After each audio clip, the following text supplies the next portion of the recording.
so bonanza, we're hanging out on the Brandon Bonanza show. Hanging out on the Brandon Bonanza show.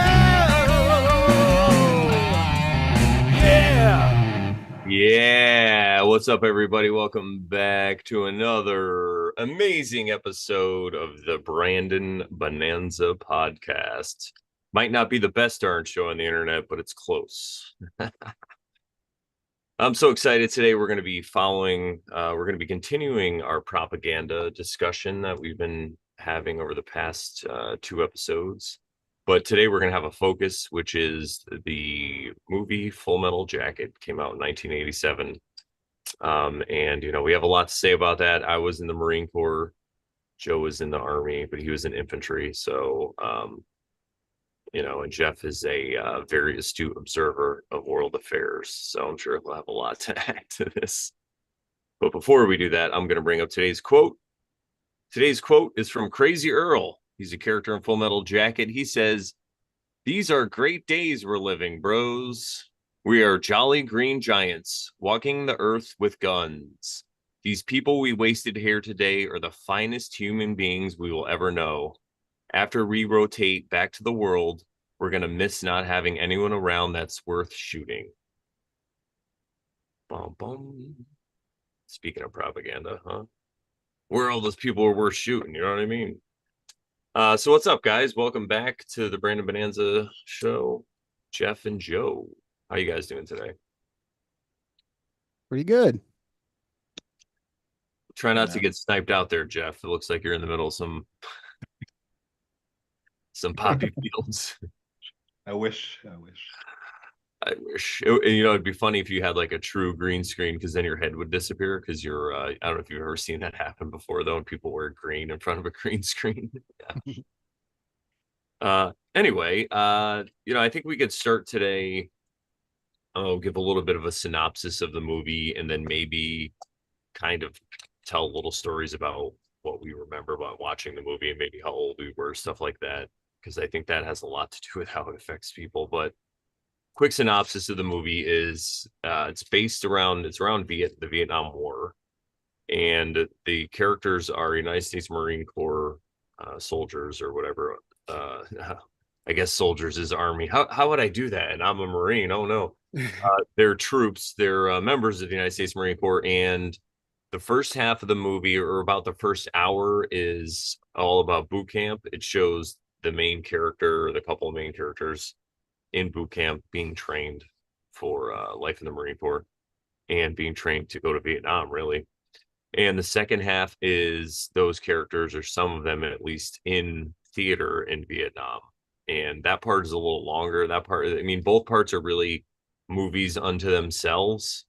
They probably could have done two movies if they wanted to.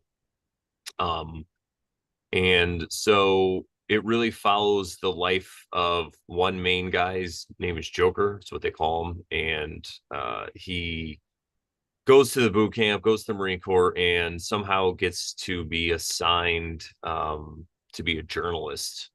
They don't really say, though, how, like, if they were drafted or not. I guess it's just on us to assume that everybody was drafted. But that's something I was thinking about, and we can talk about as we're watching it again, too. Is I wonder if Joker actually signed up to go, because even though he seems to be anti-war and like anti-establishment to a certain degree, he signed up for journalism. So maybe he was just a person who wanted to get a look at what was going on there for himself, and he knew in journalism that he could do it or whatever. But is there anything you guys wanted to add to like the synopsis of the movie or whatever? I got a question because I was in the Army, not the Marines. From what I understand, and correct me if I'm wrong, but like in the Marines, don't they they train everybody the same, basically train you to be infantrymen, and then they assign you an MOS after you graduate? Isn't that how it works? Yeah. So my experience was I was able to choose the field I wanted to go in. So I chose like aircraft maintenance, but I didn't get to choose the exact job. But yes, you're exactly right. So everybody goes through the same boot camp, infantry or not. And then that's about 3 months. And then after that, they give you your MOS, your job.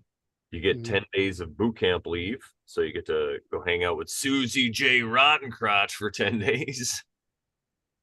And after that, though, you have to go for further infantry training. So even if you're not going to be in the infantry, you go to MCT, which is combat training, Marine combat training. I don't know how it is now, but this is how it was when I was in. And then the people who are going to go to be infantry go to SOI, they go to School of Infantry. So we go Mhm. to MCT, all us pogues that aren't in the infantry. We'll go for about a month and then we go to our school to learn our MOS. So we all, because that's the whole big thing, right? Is everyone in the Marines, they tell you we're all basically riflemen. We're all trained to be riflemen if we need to. Mhm. Yeah, that's Thank how you I though. understood it. Yeah. Yeah, thank you for elaborating on that. So I did all that training in the woods, with the compasses and fire teams and all that stuff. It was cool. That was probably one of the best times. Yeah. Yeah, because they used to fucking anytime anybody was like, "Oh man, fuck the army," blah blah blah. Somebody always came out and said, "You picked your fucking MOS, you motherfucker. You joined the army, not the fucking any of the other branches. You didn't get assigned an MOS. You chose to be fucking here." So Yeah, yeah, right. yeah, That's a good point. And we're yeah, definitely get into that, right? The choice, because so many people are looking at a lot of these people as victims. Now, if you're drafted, I guess it's a lot different, right? So, but so I can't remember how old I was when I first saw this, but I'm sure I was probably in high school at some point because it came out when I was 11. It came out in 87 and I didn't see it like in the theater or anything. So I was probably maybe in high school when I saw it. And I do remember the effect that it had on me. I was actually more excited. Now, I used to watch a lot of war movies growing up, and this is another thing we're going to get into, but it seemed like if you watch the movie as an adult, it seems like it's a piece of propaganda that's anti-war, right? You can see that because people can watch this movie, they can see all the destruction, and like even look at movies like Platoon, where they go in and like massacre that village and stuff. So you get to see the lessons. But as children, I remember all I remember is yelling and shooting guns and running around, and it looked like a lot of fun. And that's what we did in our free time. My friends and I, we played army or whatever, like we just ran around. So I think that's the kind of the impact it had on me. I mean, I did join the Marines later, so maybe it was a part of that. And I had an uncle that was in the Marine Corps as well. But I Joe was telling me a little bit off air about the first time he saw the movie, which was even a really cool time. Why don't you share some of that story a little yeah, bit? yeah, yeah. The first time I ever saw Full Metal Jacket was right, literally the night we graduated. Like, so how the army works is you take the ASVAB, you go to your processing center, and then they look at your scores and they're like, all right, here's the needs of the army, these are the MOSs you qualify for, pick one. And at the time, I wanted to go into law enforcement, so I picked. I wanted my first choice, which was available, was Army intelligence. And so I'm like, I want Army intelligence because I was told by my law enforcement instructors, go into intelligence, not don't be an MP, be in intelligence. So so that was my what I wanted to do. Actually, technically, to backtrack a little, I wanted to go into the fucking Marines or the Navy actually first because my that's where my family they're all Navy or some of them were in the Marines and then went over to the Navy, did like a career in the Navy, etc. So that's what I wanted. And on Long Island at the time, because I was up in Long Island when I finally was like, I got to join the military, and for numerous reasons, mostly that I was homeless at the time. So I fucking went down to the military recruiting thing, and I went to the Marines, and they they were like happy that I wanted to join. Apparently, they didn't have many people coming in Long Island at the time, and they're like, we went through all this thing, and then they're like, okay, you have tattoos. I'm like, yes, I have tattoos. So they start looking at my tattoos, and unfortunately, when I was 18, I got a tattoo of a fucking pot plant on my back. So that was a drug related tattoo, and drug Oh, and gang related tattoos were disqualifiers at you the were in the time. Crips? I'm just kidding. No. So so the Marine Corps recruiter's like, yeah, I can't take you. And I went over to the Navy and they told me the same thing. Well, technically the Marines under the Navy. So it was like they can't policy came down from them and they're like, no, we can't take you. So I was like, all right. So I went over to the army and I told him what just happened, and he's like, I'm like, will this disqualify me? He's like, in the army? Nope. So Yeah, we don't give a shit over here. So, yeah, so it's yeah. go ahead, go ahead. So yeah, so I went through the processing in Staten Island, the big thing where they put everybody, regardless of your branch, they Oh, put you in there, MEPS. and yeah, MEPS. Uh, and I wanted Army intelligence, and they're like, well, technically you do qualify. You have a high enough GC score and all that shit. But here's the thing: needs of the Army. It'll be 16 months before we get you into boot camp, basic training. And at the time, I was homeless. I'm like, 16 months? You got to be fucking kidding me! And I'm like, what about infantry? Because that was what I was also told. That if you're going to go into law enforcement after intelligence, infantry is actually the next best thing. So I'm like, what about infantry? They're like, 11 Bravo, you want to do that? I'm like, yeah, why not? I'm like, oh, and I'm like, how long will it take for me to get to boot camp? And they're like, 2.5 months. So I was like, all right. So I picked that MOS and I went to Fort Benning to do my training. Like when you go into the Army infantry, it's like boot camp and your MOS training is all in one swoop. It's like one school, roughly 3 months.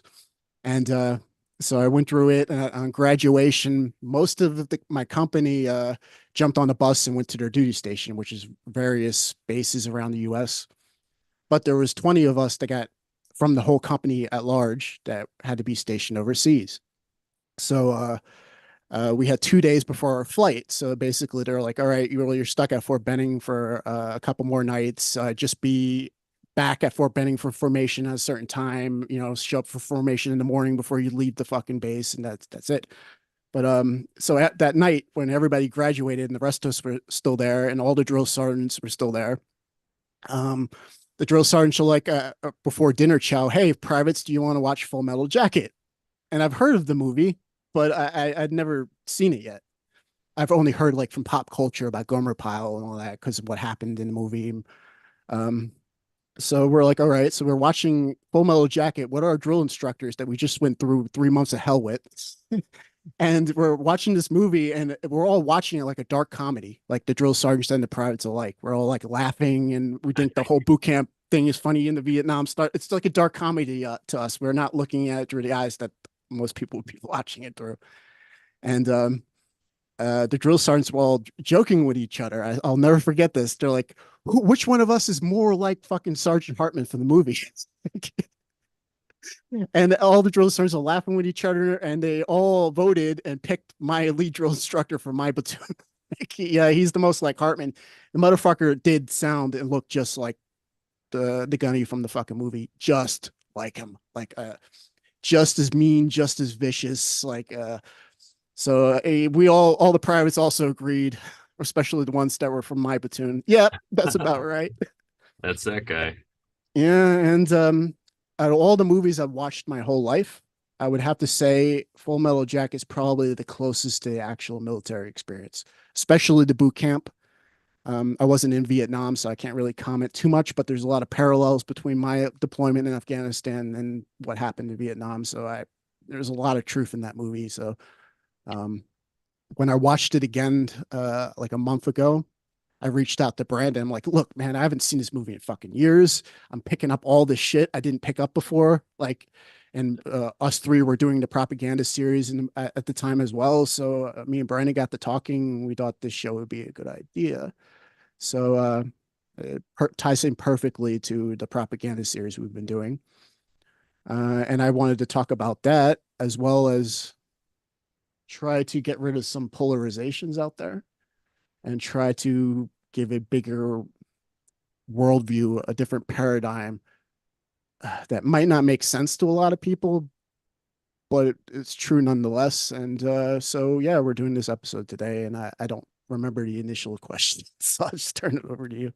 Oh yeah, no worries. I was just you covered it anyway because I was just kind of wondering about our first experiences, all of us watching this movie, and then what we thought. And the whole thing with the dark comedy when you said that, I think we kind of viewed that at like that at the time too, my friends and I, because that's how we were. I don't think we took it as seriously. It's so hard. That's the speaking of propaganda with the television. And now internet watching videos and stuff, it's so hard to take it seriously.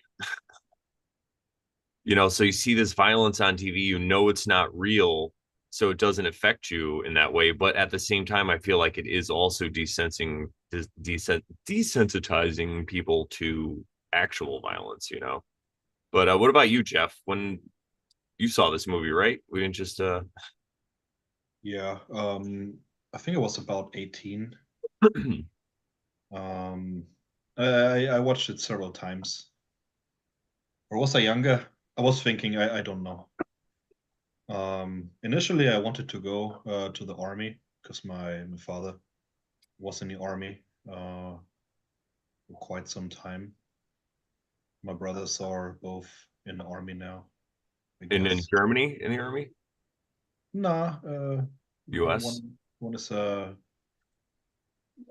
helicopter pilot, the other one mechanic, and so.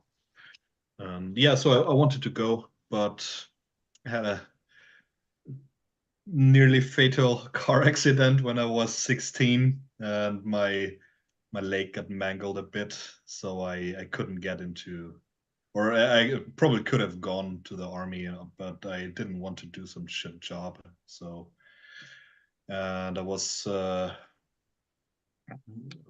to say, at that time there were still mandatory drafts in the German federal defense, and they kicked me out as well. Man, this, you cannot jump, man. We cannot use you. So yeah, that killed it for me. I was always sad, man. This is just I'm still romanticizing military service. So Yeah, it's interesting how military service weighs on men. I'm sure it weighs on women too, but I only have the perspective of a man, because I am a man. But even classically, because it's always, classically been the man's job to go to war or whatever to protect the homeland. yeah, definitely. I think it's maybe a rite of passage in a way, and yeah, I guess you two are more qualified to talk about that. That's why I'm obviously the opposition today. That's what that is. Oh, I get it now. Yeah, Hang on, I'm gonna call in some air support. No, I'm just kidding. smoke him out. I'm just kidding. I'm gonna drop My it. guest. We're gonna smoke them out. It's really I watched the movie several times, like clustered within a few weeks, and it was just mesmerizing. It wasn't like I watched Apocalypse Now, for example, a few times as well, and that fucked me up. That disgusted me.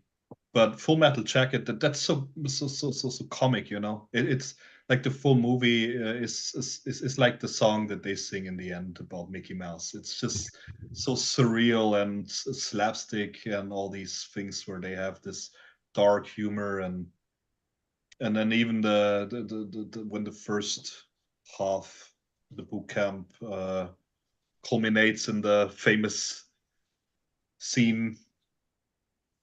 Even that was just, I was already used to something like that because of all the other movies, and so there was nothing special. But of course, the like special in the degree of violence. But yeah, my father, he was a drill instructor, and also so it was more like of seeing, oh, that's what he does for a living.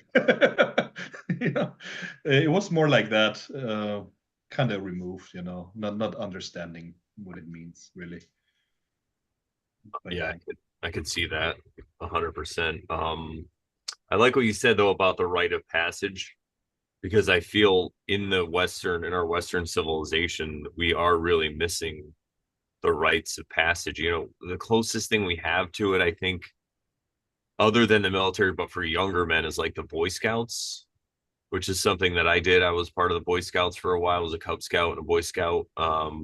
Boy Scout through a church that I went to, and then we stopped going to that church, and I kind of just fell away from it. But I tell people, I met this one guy. He was like, "Oh, I was an Eagle Scout," and I was like, "Yeah, I joined the Marines." He's like, "All right, you got me."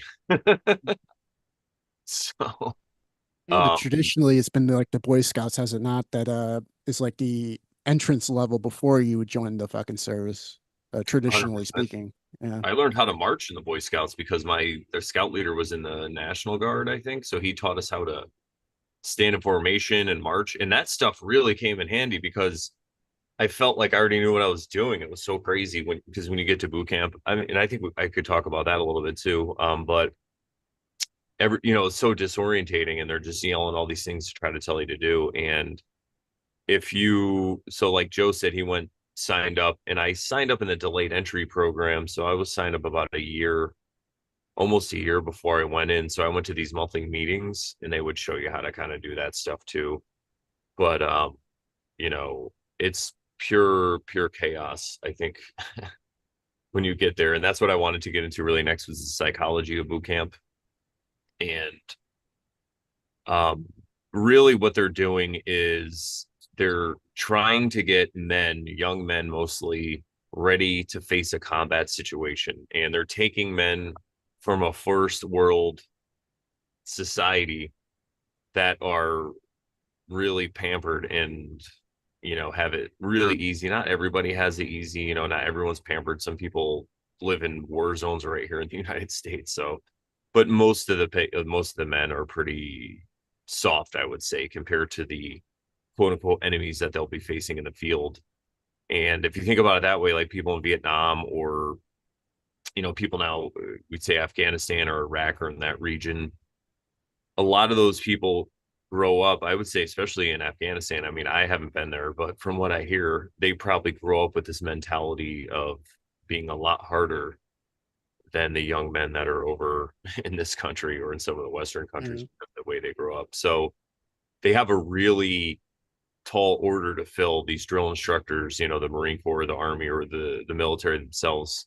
They have this tall order to fill, to take these men and women now and turn them into somebody that could put a rifle in their hand and put them on a battlefield to take orders, like 2 or 3 months. So the first thing that I noticed off the bat, one of the most infamous things, well, the first thing I noticed obviously were the yellow footprints. So I think I flew somewhere, and then we get in a bus at some point, and then you take the bus to infamous, I was going to say Cherry Point, infamous Paris Island. Cherry Point was a rough station later. And all the drill instructors get on the yellow, you get off the bus, and you have to run and get on these yellow footprints that are set up in like a platoon marching formation. And so you step on these yellow footprints, and basically the whole time they're just screaming at you. And and then I don't remember even how long we were up for, but at some point after that, we get taken to get like uniforms and supplies. And then we get taken to medical, where you know, we were like pin cushions. I'll just say that. They're just like, they had this air gun. I don't even know if they still have it anymore, but it was like a compressed air, and they were just shooting it in everyone's arm. And when it came to me, I'm like, do they clean or like disinfect that thing in between? They're like, that's a good question. Psh, next. So, but really, you're signing your rights away, your life away. It's almost like it's like voluntary prison, Yeah. really. But there's an objective there. There's like training to be done. You're not just sitting around or whatever they do in prison all day. So I get there, you do all that stuff, and then you get taken. You get assigned this one drill instructor who takes care of you for a couple days, and they kind of teach you how to march, and then they bring you to where your company is, and they have all the different platoons on different levels. It's like a big H. It's like a building that's a big H.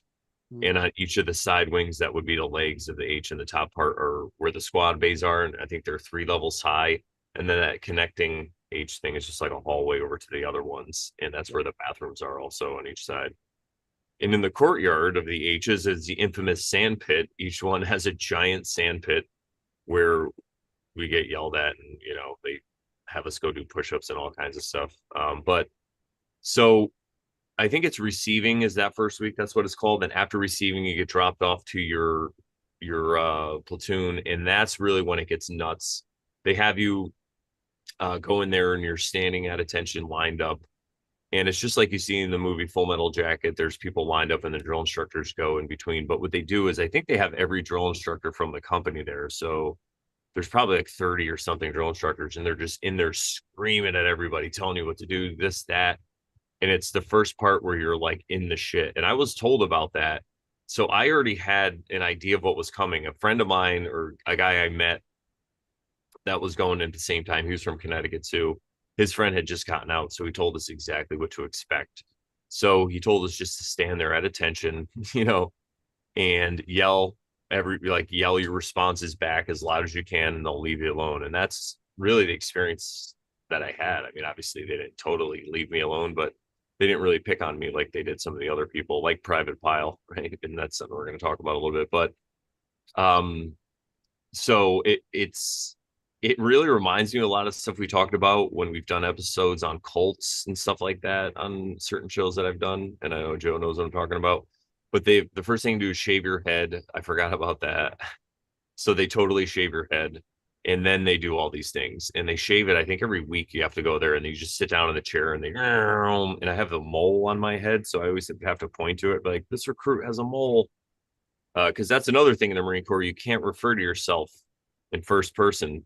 It all has to be third person. So it's this recruit, and when you're talking to somebody else, it's the same thing. So they taught us this is one of the first things we learned, even if we wanted to talk. So say if I had to go to the bathroom, I would say, sir, recruit Smith requests permission to speak to drill instructor Sergeant Hess, sir, because everything you got to start with sir and end with sir. And this is part of the psychology, again, the mind games. And if you mess any of that up, they just sit there and they'll mess with you. And they know that you usually are asking to go to the bathroom, because that's really the only thing you can interrupt for. So then they're like, what do you want? And then you're like, sir, recruit Smith requests permission to make a head call, sir. And then that's the one thing they can't tell you no, I guess, anymore. They have to let you go. I don't know how it is now, but when we were in, right? That would have been nice. But they could, though, they could not, they could mess with you until you answered it, or pick it apart if they wanted to. But I guess, I don't know, from my experience, and I remember the things that happening, I think something had happened right around the time before I went to boot camp, because they were also very strict on people getting hit. Like they're not supposed to hit you anyway, but they really were not trying to hit. And somebody claimed that they got hit in another platoon that was going through with us, and the drill instructor got in all this trouble for it. And there's this big investigation, and then they found out that the guy was full of shit, that I guess he really didn't hit him, because the drill instructor's like, if I hit him, like he would have known it. You know what I mean? Like, so who knows? But maybe he did them. But they would still do other things or hit us in different ways. Yeah. I remember one time they were like checking our ties, and he's like, "That's good," and he just full on punched me in the chest, and I was like, "Whoa!" Like, what the hell? But it was so where was I at anyway? Yeah, so this cult like behavior, they want everybody to conform to the same thing. Now, you said that Joe, you were saying that Army boot camp is different in the way that they'll take certain people in their jobs, and they put them in like a specified kind of training thing. But did you have any experiences like that I was mentioning? I'm sure it's pretty similar to that, right?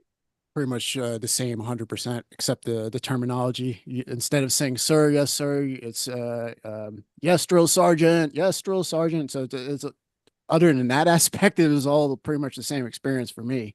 Like they flew me from from fucking Newark.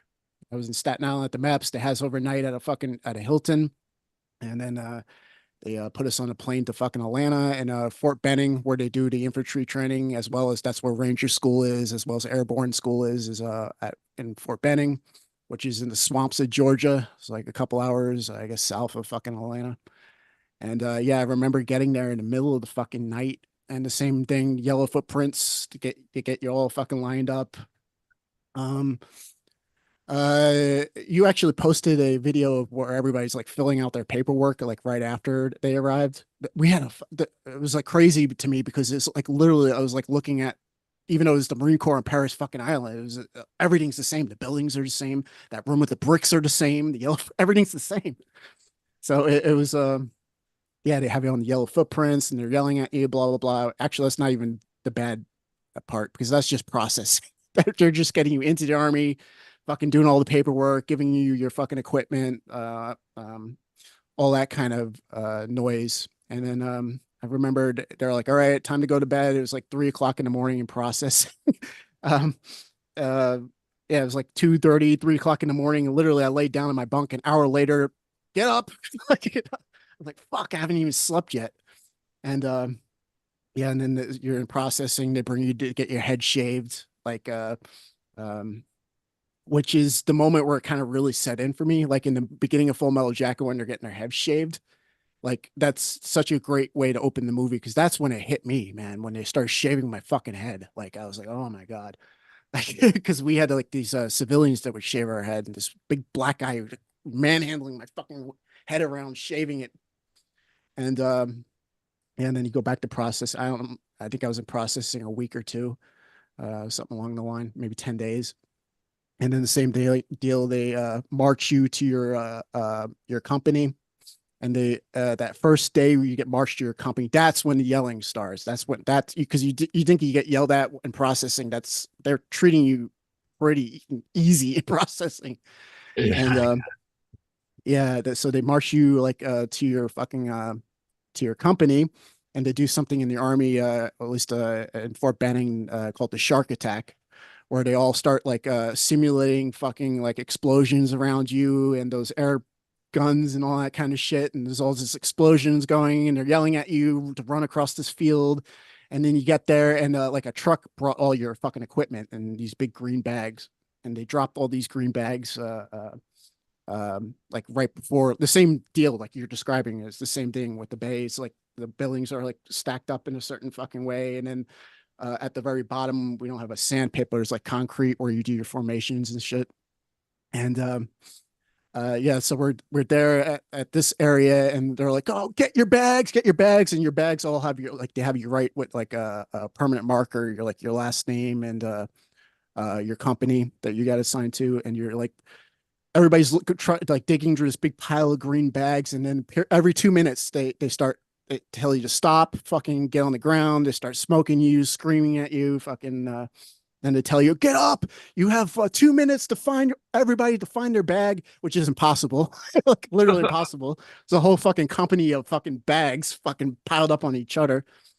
In retrospect, they want you to start thinking like a military person, not like a fucking civilian. Like they want you to organize and set up a system so everybody could get their fucking bag. But because everybody's still in civilian mode and they're all panicking, like everybody's just trying to fend for themselves, trying to grab a bag. Oh my god, where's my bag? Like blah blah blah, and no one realizing that it's an impossible fucking task. And if everybody did cooperate and found some sort of system to hand out the bags, which by the end of the basic training you would be able to do, like, so that goes back what Brandon was saying earlier. They're training you to be a military and not civilian, because civilians think only for themselves. They only give a shit about themselves. Like that's one thing you learn when you go through the military is that most people out there are don't give a fuck about anything but themselves. Maybe they're immediate fucking people, but they don't care about themselves. They don't have a concept of something greater than themselves. They don't have a concept of cooperation and to get the mission done.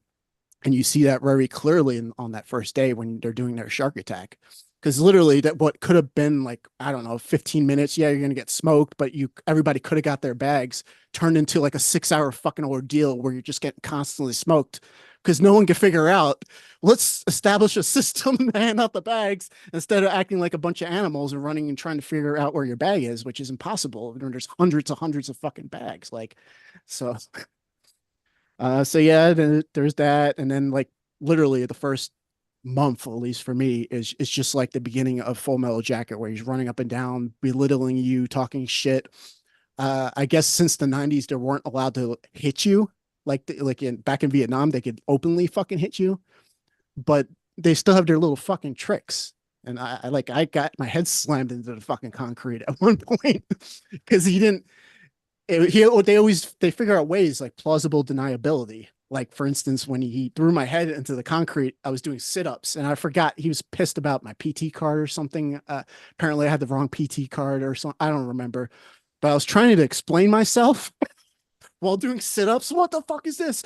Why did you bring this? He's like screaming at me, and I'm like, and I went to explain why I had that PT card, and as I was going down, he grabbed my fucking head and threw me back, used my momentum against me, and slammed my head into the concrete. I'm like, fuck, what the fuck? And they're all three of them are over the top of me, fucking screaming, like, oh, did we tell you to stop? Like, it was like, Did we tell you to stop? No, you just smashed my head, but you can still keep doing sit-ups. Come on. Yeah, pretty much that was their attitude. And then I realized at that moment, all right, don't try to explain yourself anymore. Just say yes, drill sergeant, no drill sergeant, and blah blah blah. So I learned my lesson, I guess. um, but but they have their little tricks as well. Like how they usually beat you is to just wait till they get you to the range, and then all they have to say is that you pointed the rifle at their direction, and then they beat the shit out of you, which they do. So, like I still will never forget like watching them grab this one guy's helmet and just like, beating his fucking head into the ground. And they said, oh, well, he pointed the rifle at me and is like, all right, they're all gonna like stick up for one another. Like, like, and they had their other little tricks, you know, how to easily to beat the shit out of somebody. Platoon, a tan, huh? About face. That's all you fucking hear coming from behind you. Like, and no one sees what's going on except the PG, which is like the guy they put in front of the simulate a platoon sergeant. Like, but he's just one of us. They constantly appoint somebody, fire him, appoint somebody. It's kind of like Full Metal Jacket. Yeah, with squad leader. Yeah, squad leaders don't last usually more than a few days. Like, we had a guide similar to that. I was just going to say they called it a guide, and he was the guy who carried the flag also. And then there's 4 squad leaders that reported under him. But the guides were just as like crazy as the drill instructor because they would always pick like the most motivated, insane, jacked person to be the guide, you know? So it's like you're getting yelled at by the drill instructors and then also by the guide. It's so funny, but it's got to be tough to be in those positions like squad leaders.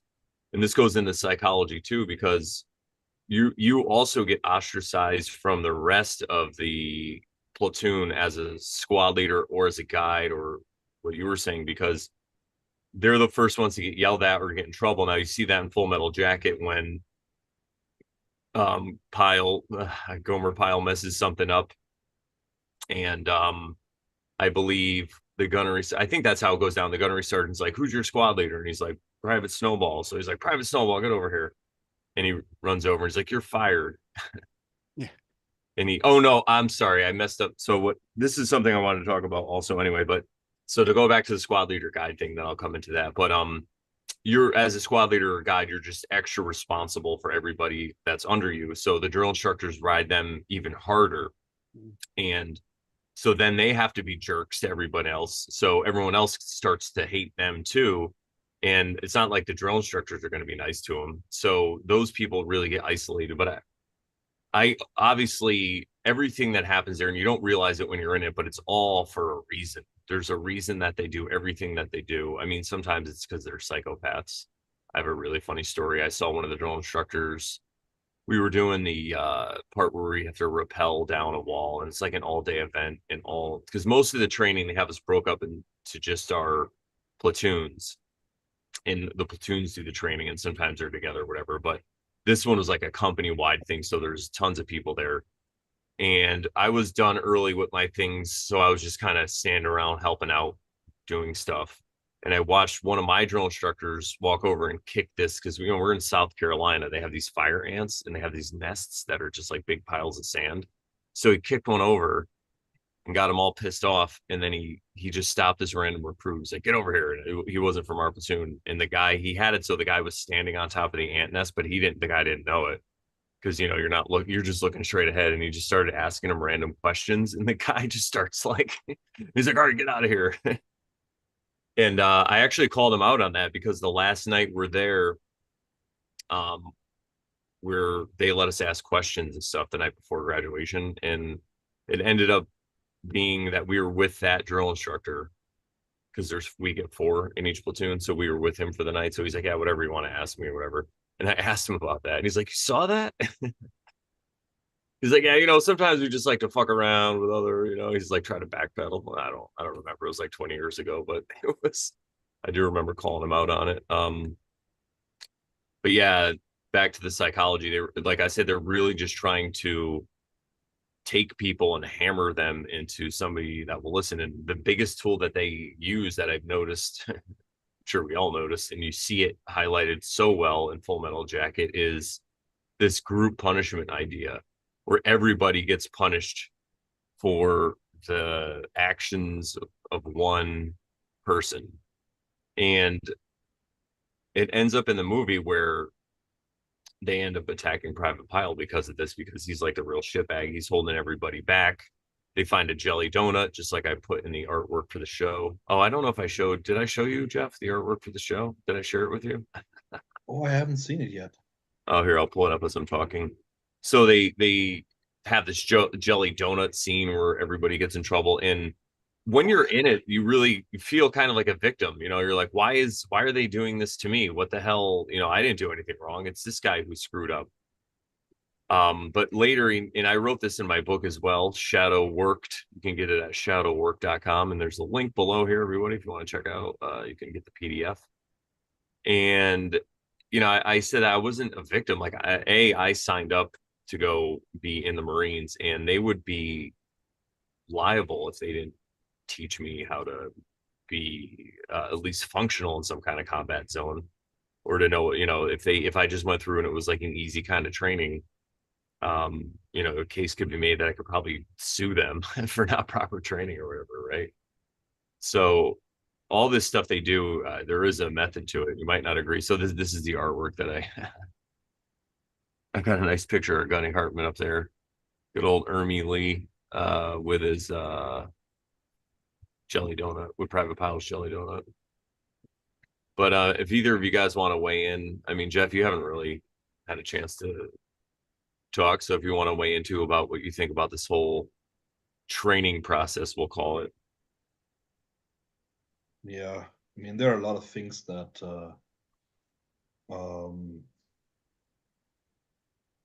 that came to my mind.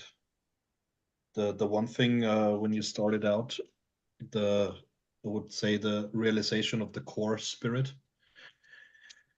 In German, it's Chorgeist. I don't know, like like the Marine Corps, of course. Yeah, the core. It's a word. And I mean, I can only talk from a philosophical standpoint. I do not have the experience in that sense. But it's a very big thing that was at the core of Starship Troopers, for example, where there was this teacher, philosophy teacher, who was a veteran, and he tried to to teach the teenagers at school, and he said, "Yeah, what's the difference between somebody or why do people have to go to the military there in order to be a full citizen?" So it's like a very Roman understanding of citizenship, which I guess was at the core of the citizen soldier, and he said, yeah, it's people who go to the military, they learn to not only fight for themselves and think for themselves, but they learn to think and make decisions that more likely benefit the group. So somebody who was in the army there would be more suitable statistically to be a politician than somebody who wasn't, because people statistically would not be as selfish, which I found very interesting. Another thing is, with the core spirit, and so you have it in brotherhoods, and so in masonry to some degree as well, to to band people together. and I guess it supposedly makes the society better. If you look at it, I mean, I don't want to digress too much. Maybe two more sentences about that. When reading Aristoteles, Plato's student, he says there are 6 forms of government. There are free good forms, and free bad forms that mirror the good forms to some degree. And the best thing, kingship, then the aristocracy, and then the brotherhood.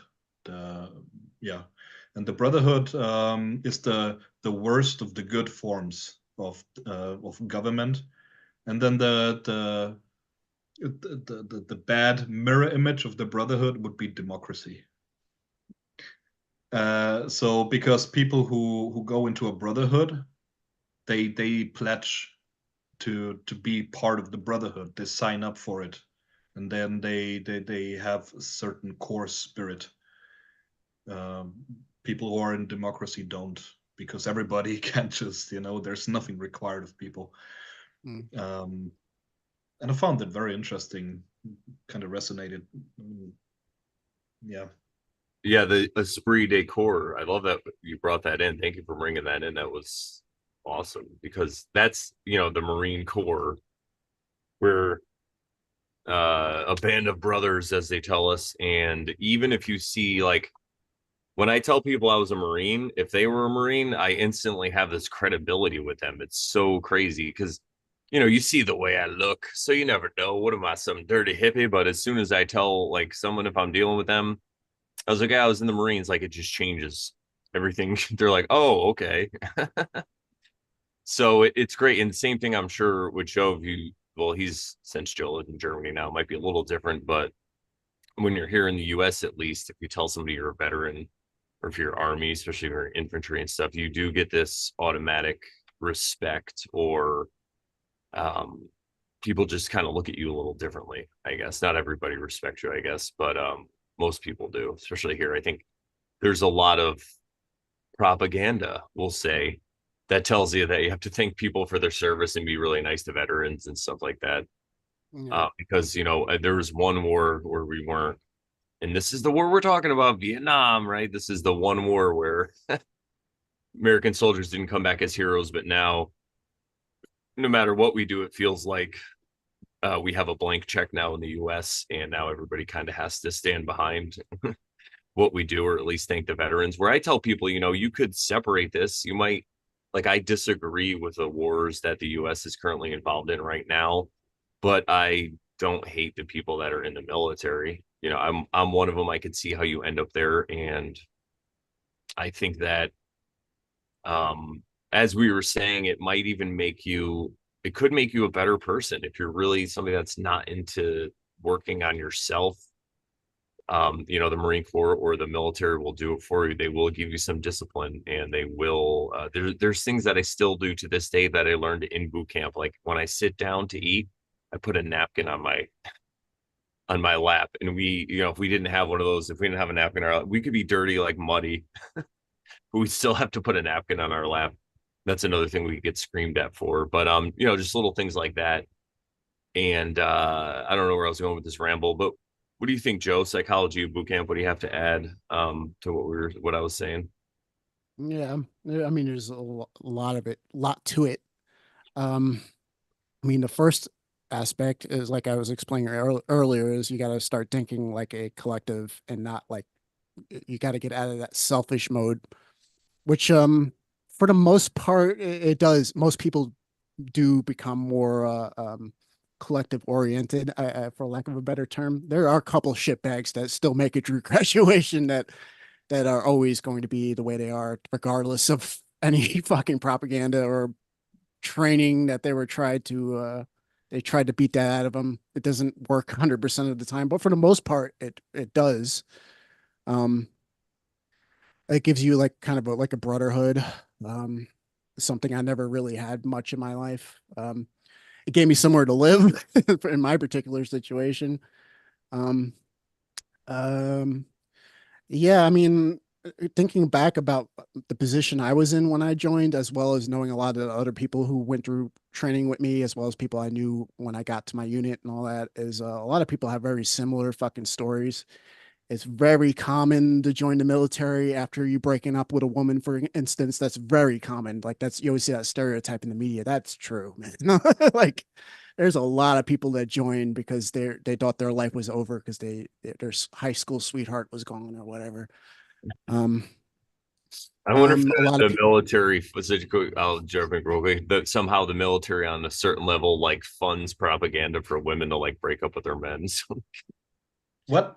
That would be genius. If they don't do that, that would be fucking genius. yeah, they're missing out. Hey, military, we got we could be your ad campaign. We have all these great propaganda ideas. See, we're But yeah, Yeah, it's really. But yeah, I'll let you finish. Yeah, I noted. I'll let you finish. no, I have a lot to talk about. So if you could just, you know, Yeah, but yeah, with their breaking up, it's just the men, they are the romantic gender, and then going to adventures and war. It's better than the solitude without the love of the life. I get it.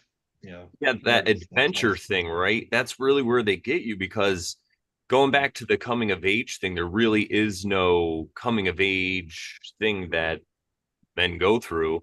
And I remember sitting with the recruiter. So my situation was a little different than Joe's.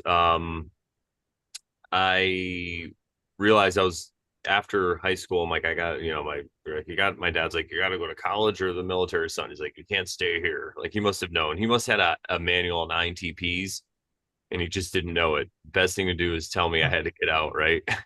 Yeah. And the oldest. So I knew because I partied. I was like, if I go to college, I had friends that were in college and I used to visit them. I'm smart enough to realize that. I'm like, if I go here, I'm not gonna I'm not gonna study, if I'm in this environment. So I always thought about the military when I was younger and I was kind of like doing my duty type of thing. And I was wanted to work on aircraft. So originally I was gonna maybe join the Navy or the Air Force, but I always wanted to join the Marines. I just thought it was nothing but infantry. And I was like, by the time I was 18, I wasn't interested in just infantry. And so the recruiter called, or I talked to a Marine Corps recruiter. I can't remember what happened. Maybe he called and I was talking to him. He's like, oh, we have aircraft too. He's like, we have jets and helicopters. And I was like, sweet. So he came over to talk to me and he had these little cards, these little like plastic cards, and they had different words on them. And he's like, pick out the words that mean the most to you. Yeah, here we go, right? Psychology experts. Let's hear this. And I remember the one that I picked, or the only one I even remember was the one that said adventure. And it was yellow, I think, with black writing. And I remember that one was like chipped also. And I'm thinking back, like I always have this thought, like, did they do that on purpose so it looked like rugged? Like that's the adventure one, right? Like, but that's what gets you this adventure, this unknown, this let's go out and sow all our oats. And there's the undertone of violence, like there's this violence that a lot of men have, especially when we're young and we don't know what to do with it. It gets channeled in different ways. You go to like a heavy metal or a rock concert if you want to see how it gets channeled some ways. But I think men also know it's a way that they can go channel that out too. And they could go see the world. You could travel and all these things. So it is very, very appealing. And I understand why people sign up for it. The propaganda starts, it's basically everywhere. I think it's in the fabric of being a United States citizen or whatever, a part of this great myth, this mythos of being in the United States. So it really is wrapped in everything, and they get you coming and going. And maybe that's why there is no really rite of passage. Maybe sports, you could look at people, you get your kids play sports, but maybe there's no major one in our culture because of that, because they're trying to funnel more people into the military, or maybe it's even a leftover of when we did have mandatory auxiliary services where we had like militias and stuff where everybody kind of, like Jeff was saying, because I know in Italy, when I was in Italy, everybody there has to do at least a year. So maybe it's a hangover from when everybody did some training, and there was their rite of passage. And then when they changed it, they just never kind of had a rite of passage. Maybe they were even thinking, oh, we'll just keep funneling these men in. But yeah. Yeah, I read an interesting thing the other day. It was about the Greeks that like, oh yeah, I traveled here or there, and it's like, why did you go there? You didn't. Did you go to war there, or like in the understanding, it was just you go to to learn the mysteries, or you go to war, but you would not travel as a Greek. It's just so senseless. So you only go somewhere else if you're waging war against them, and all. And I found it so Yeah. interesting. Well, it's kind of And really interesting. yeah, I didn't mean to cut you off there, but yeah, it's that most Americans don't even have a fucking passport. It's something along the line of less than 2% of Americans have a fucking passport, meaning they're not leaving the boundaries of the United States. I have Most one. of the people who have left the States or got a passport in time were in the military, and they were at some point overseas and then realized, hey, there's a world outside of this United States. Like, Yeah. because I Americans noticed, like, are being here in Europe, they don't, like, Europeans travel, like, Americans do not travel. They have no interest, like, or like, yeah. but Americans are known, I mean, in Europe at least, to be very ignorant. I mean, Europeans, like, I mean, there is not the European, but Germans and all the people, everybody laughs at Americans. I mean, I guess Americans are not aware of how people in the world see them. It's just everybody is like, yeah, they're ignorant. They don't speak other languages. They think they can just go there and everybody speaks their language and whatever, and all these things. It's very, yeah. I mean, Germany, it's a bit different because we're brainwashed and we're the losers of the war and all. But yeah, it's Well, as Joker says when they asked him, why did you join the Marine Corps? He's like, I joined the Marine Corps to travel the world and meet new and exciting people and kill them. mhm. He's it's such a good answer too. It's like so dark, but it's like the perfect fucking answer because they literally he's answering the question, why did you go to Vietnam? It's like, are you fucking high? What the fuck kind of question is that? Like, that is so insane. It's like, what mentality asked that question? yeah, But that's that's literally what they're asking them. Like in that scene where the whole squad is getting interviewed one by one by the media, and they're like, well, why are you in Vietnam? And they're all trying to explain they're either depending on their mentality. That's such a great scene because each one in the squad had like slightly different mentality, and they're showing the spectrum of mentalities, which I've observed in my experience as well. Like you have the guy like the guy who carried the 240, I guess, like Big Earl. the was that Earl or Animal or whatever, like the guy with the belt fed weapon. Oh yeah. Like I it, that's like yeah. Oh, go ahead, go ahead.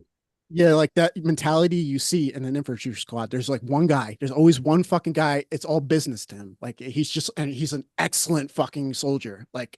Because he knows all his shit. He's the guy you want on your fucking squad because it's just business to him. And Yeah. so as they're asking him these questions, he's just explaining like the military tactics and blah blah blah.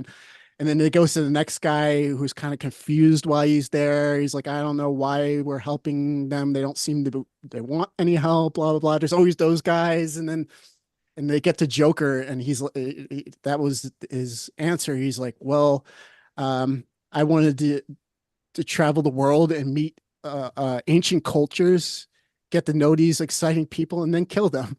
I wanted to be the first person on my block to get a confirmed kill. And Yeah. in that answer, it is so brilliant because not only is he fucking with them, which he is because for asking such a stupid question, but he's telling a little bit of truth there. There's like this romanticization that a lot of people who did join were looking to get a confirmed kill. Like I met a lot of fucking people like that. Like when I joined, that wasn't my fucking mentality. Like I literally just didn't. I wanted a career at the time. I had nothing going for me at that point because my career option fell through. My fucking woman at the time fell through.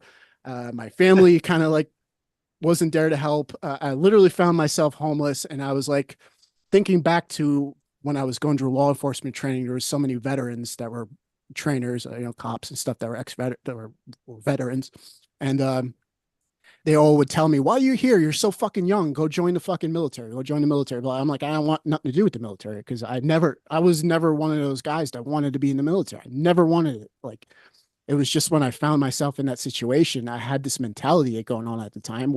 My mentality was, because I knew Iraq and Afghanistan was going on. My mentality was, well, I don't have anything going for me here. I'll join the military. If I was meant to fucking die, I'll die in that fucking desert. And if I was meant to live, I'll come back and then I'll try to do my career again, which never panned out because I wound up meeting a woman here and I wound up staying here, blah, blah, blah. My life changed trajectories many times since. And now I don't want a career in law enforcement or anything like that. I couldn't even imagine myself doing that now. But yeah, at the time, I literally was like, I don't care if I die or not. Why not? Why not? So that's how I wound up in there, and I hated boot camp the whole fucking time. Like I was like, what did I get myself into, kind of deal. Um, but I remember when I got off the plane in Frankfurt because I got stationed here in Germany at Vilseck, which is the Second Cavalry Regiment, or at the time was the Second Striker Cavalry Regiment, which is like this rapid deployable fucking infantry unit that's stationed here in Germany, like right on the old, Iron Curtain, pretty much, Vilseck and Grafenwehr. And so yeah, I got off the plane in Frankfurt, and I remember when I got off the plane, it felt like a weight had lifted off of me. Like it was like I was in a different world. I'd never left the States before. Now I find myself here in Germany. Like I was like um but I felt like I had a fresh fucking start, is the best way I can explain it. And that from that point on, that's where the military brought me. Now I was open. Now I didn't necessarily want to die. I wasn't in that like really dark frame of mind anymore. I just wanted to do my time and get the fuck out and go do the career like I planned and all that kind of deal. Um, but Well, I could where was I add going I with could that? add to that really quick because I had a similar. I think it's just nihilism. It's this nihilism that creeps into people because of our society. And if you want to hear more about that, go watch the Oversharing show and more of the Brand of Bonanza. We'll talk. You don't have to hear me talk about that here, but and for me, I'm so glad that I joined the Marine Corps. If you're someone who's young who's listening to this and you're thinking about joining the military, a lot of people watch this. You probably think the wars are bullshit, and they probably are.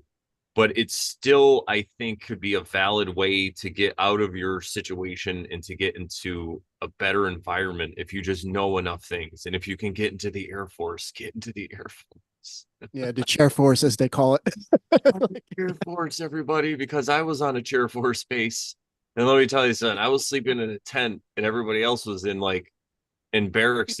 And the barracks is Yeah, the very point where like if you go to some shitty state school or whatever, but the barracks is on the Air Force base where like if you went to Yale or something, I mean, I don't. yeah, dude. Like, yeah, like here in Germany, like in Vilseck, there's like one barracks and on the whole army base that is Air Force. Uh, um, they're JTAC, which are the guys that are assigned to infantry platoons and shit that call in the airstrikes. So they're basically like infantrymen, but in the Air Force that call in airstrikes. So we got them over time. We became friends with our JTAC people, and we would go to the Air Force barracks on the other side of Vilseck, and they had the same kind of barracks as we have. Like here in Germany, we have real shit barracks. It's like the old style fucking barracks, but that was good enough for the army. However, because the Air Force had to live in that shit, they got like an extra 1,500 bucks a month because it was below their standard of living. It was like it's insane. So yeah, what Yep. Brandon's talking about, the sheriff force is definitely you have a higher standard of living at the very fucking least. So And you know what it is? I found out why. It's because the chair force, the Air Force, they guard the nukes and they're responsible for the nukes, the nuclear weapons. So because of that, they get all, yeah, it's like the Ivy League of the military there, the chair force, the Air Force. But I'm sorry, I didn't mean to interrupt what you were saying. no, that's pretty much it. It's just saying, yeah, that's 100% a fact. And then these Air Force guys were telling us, like they have like like Manhattan, almost Manhattan style fucking apartments and shit like that on some of these bases. Like it's like, what the fuck?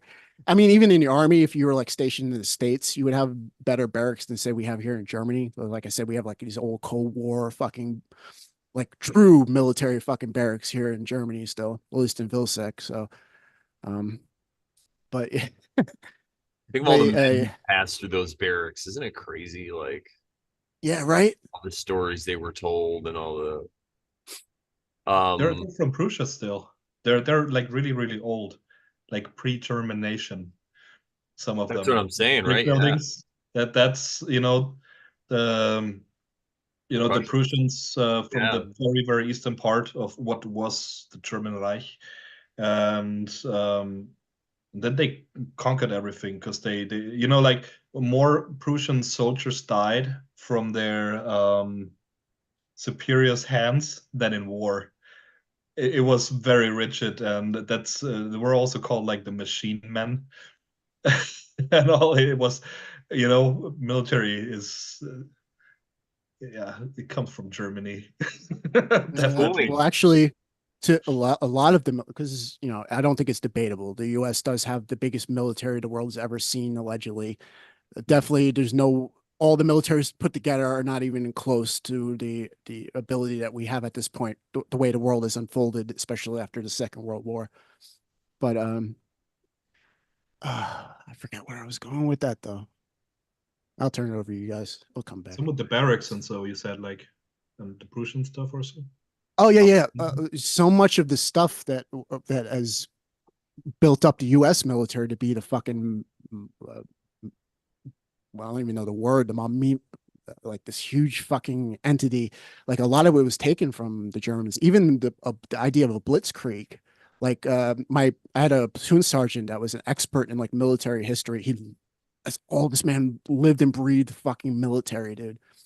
And he was telling us that like even like Iraq when we knocked over Saddam Hussein and those 3 weeks when we toppled that whole fucking government, we did a blitzkrieg. Yeah. Literally, the tactics we learned from the Wehrmacht and the military strategist of that time, we incorporated into our fucking and became even more massive and better equipped. And yeah, we right now, people don't really notice. I've been noticing is that there's a huge training exercise that's been going on here in Europe for NATO over since January. It's still going on right now. I think it ends at the end of May, so a couple more weeks to go or whatever. But there's this massive fucking movement, mostly U.S. military, of course, but all the NATO countries are involved. Um, Marine Corps has been deployed.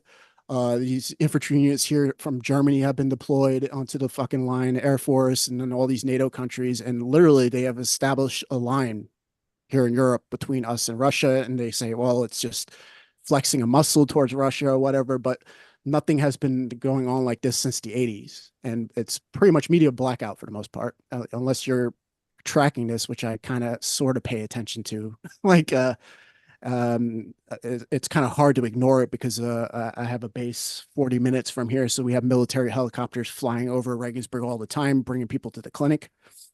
And like I've been noticing like fucking weird things that you get all kinds of military helicopters flying over like a Black Hawk or an Apache or whatever. But like a couple days ago, I saw a huge fucking Chinook. It was like shaking our fucking like. And you're like, why is there a Chinook flying over fucking Regensburg right now? Because they're doing a live fucking training exercise throughout all of fucking Europe right now. Is that the banana helicopter? Yeah, it's the cargo helicopter with the. Oh, I want to have one of those. Yeah, Oh so yeah, there's I had like to that. ask. Sorry. Before. Yeah, that's going on here right now. It's been going on for months now. At any given moment, there's all kinds of planes, all kinds of shit going on in the sky that could at any moment. They say it's a training exercise. Maybe it is because we do training exercises all the time. Even when I was back in the army, we did NATO training exercises and shit, especially units here in Germany. But um, what it looks like to me is they established a line between them and Russia. Like, and is it just a training exercise or not? I don't fucking know. It probably is, but just wanted to throw that in there now. So cool, man. Yeah. Yeah, you want to go down the rabbit hole with that for a few sentences? It's like Grafenwöhr. That's the south bastion for Central Europe. This is when the Russians come from the southeast. They have to go through there, Yeah, and exactly. because it's like it's widening up to Russia, to the steppe. There's a huge part where there's only grasslands in the eastern European lands and all. And then there's this guy. I think it was World War One. Alois Irlmeier. Do you guys know that thing, Irlmeier? Erlmeyer. I don't think so. He died. He died in the battlefield, and he was pronounced dead for a few minutes, and then he came to life again. And it's just like one of these things. And then he had all these visions and whatever. He was like pronounced crazy and all. And he had a lot of visions where he saw interesting things in the future. And then he depicted, for example, a Great War and all, World War III, and basically you know what Poseidon is? That's when the Russians have this, they basically throw a nuke above the ocean and detonate it, so it gives a huge tidal wave that's flooding everything and all. So that's like the truth fear that's going on nowadays in Germany. That's really like nuking in the Northern Sea, or the Eastern Sea, and either to flood England and fuck them up, which is kind of justified with what the Russians are threatening England with these days for entering the war in a way. And the other thing is, like nuking, and then the flood will destroy everything until the Danube in Germany, and like Berlin, everything wiped out. And then after that, the Russians come in through Grafenwöhr, Wilsek, to have a sickle cut, to have the old territory. And all it's basically like people who are into these visions and all these things. They're like, yeah, go to Switzerland or Southwest Germany and wait it out, because Germany is gonna be fucked. So that's, yeah. Yeah, I don't mean to be like beer porny about the fucking the training exercise I was just discussing, but that is a thing going on right now, and you guys are not tracking that because you're looking at theories, things that are very abstract, but there are real things that are going on in the world. But Yeah, of course, yeah. but yeah, I don't know. It probably is just training exercise. Like even when the last year I was in the fucking army, like we were doing a lot more NATO training fucking exercises. Like Croatia had just joined the fucking EU and all that. We were doing all kinds of like missions out that way. I mean, like I said, like Vilsec is a rapid deployable unit. Like uh, so we were constantly sent on NATO missions. Not to mention that every other year they rotated into Iraq or Afghanistan because we're just so Germany's just so better logistically for strategy to have like units here that could be deployed quicker. It's just the same concept like you have a Marine unit on a fucking aircraft carrier or whatever. It's easier, it's quicker logistically to deploy it. That's why Marines generally see more combat, is because they're on the ships. They don't have as much logistics to get them into the fucking zone. So, but but yeah, so there's all that kind of shit going on. And, yeah, I don't know what the fuck it is. Part of me doesn't care, but it's hard to ignore a Chinook flying over your fucking house. But yeah, but yeah, my point being is even at the end of like the last year I was in, so like 2012-ish, we were doing all kinds of NATO exercises amongst the civilians, which I found was kind of weird because up until that we weren't doing training exercises amongst the civilians. We were doing training exercises in fucking Holmesfeld or Graf or something like that, like actual bases, and like these like Graf and Vera Holmesfeld have massive fucking are massive fucking bases to do training exercises, and but they were doing maneuvers amongst the civilian populations because Vilsec was also meant to secure Germany because Germany doesn't have an offensive force. We are their force. So just my little unit, my regiment that I was a part of in Vilsec is designed to take over Germany and secure it. Like, and it, Mhm. yeah, If Grafenberg-Wilczek falls, then West Europe falls. pretty much. Basically, yeah, from a strategic That's standpoint. Yeah. Mhm. and that And, that and, was and like people are still like, oh, fuck the US, they're in their wars. It's so interesting, man. It's like when going a bit deeper, then the first thing is we always see, oh yeah, there's the pipelines, the oil, this and that. That's the opium. That's why the US is waging war. But we shouldn't stop there. We should go real deep and do some geopolitics. And then it's not so clear anymore who's the bad guy, because there are a lot of fucked up things in the world. And I mean, yeah. I'd rather have the Pax Americana than the Russians or the Chinese taking over. It's just even with the Bidens and all these people, but still. And So that is a fact, and that's another thing. Even though, yeah, they propagandize and use the media as a fucking weapon, and they're constantly lying or twisting the truth and putting their slant on it. I get all that. Trust me, who you're talking to. But yeah, on the other side of the thing, that they need to do that to get people on board, because they can't tell them the truth of what's going on. Because literally, a lot of these people, especially these truthers, I honestly think they'll be in the corner sucking their fucking thumb if they actually knew what the fuck was going on in this world. Like, because it's not all lies. You do have to decipher the lies out of there, unfortunately. But there are real threats out there, and Russia and China do espionage and do have.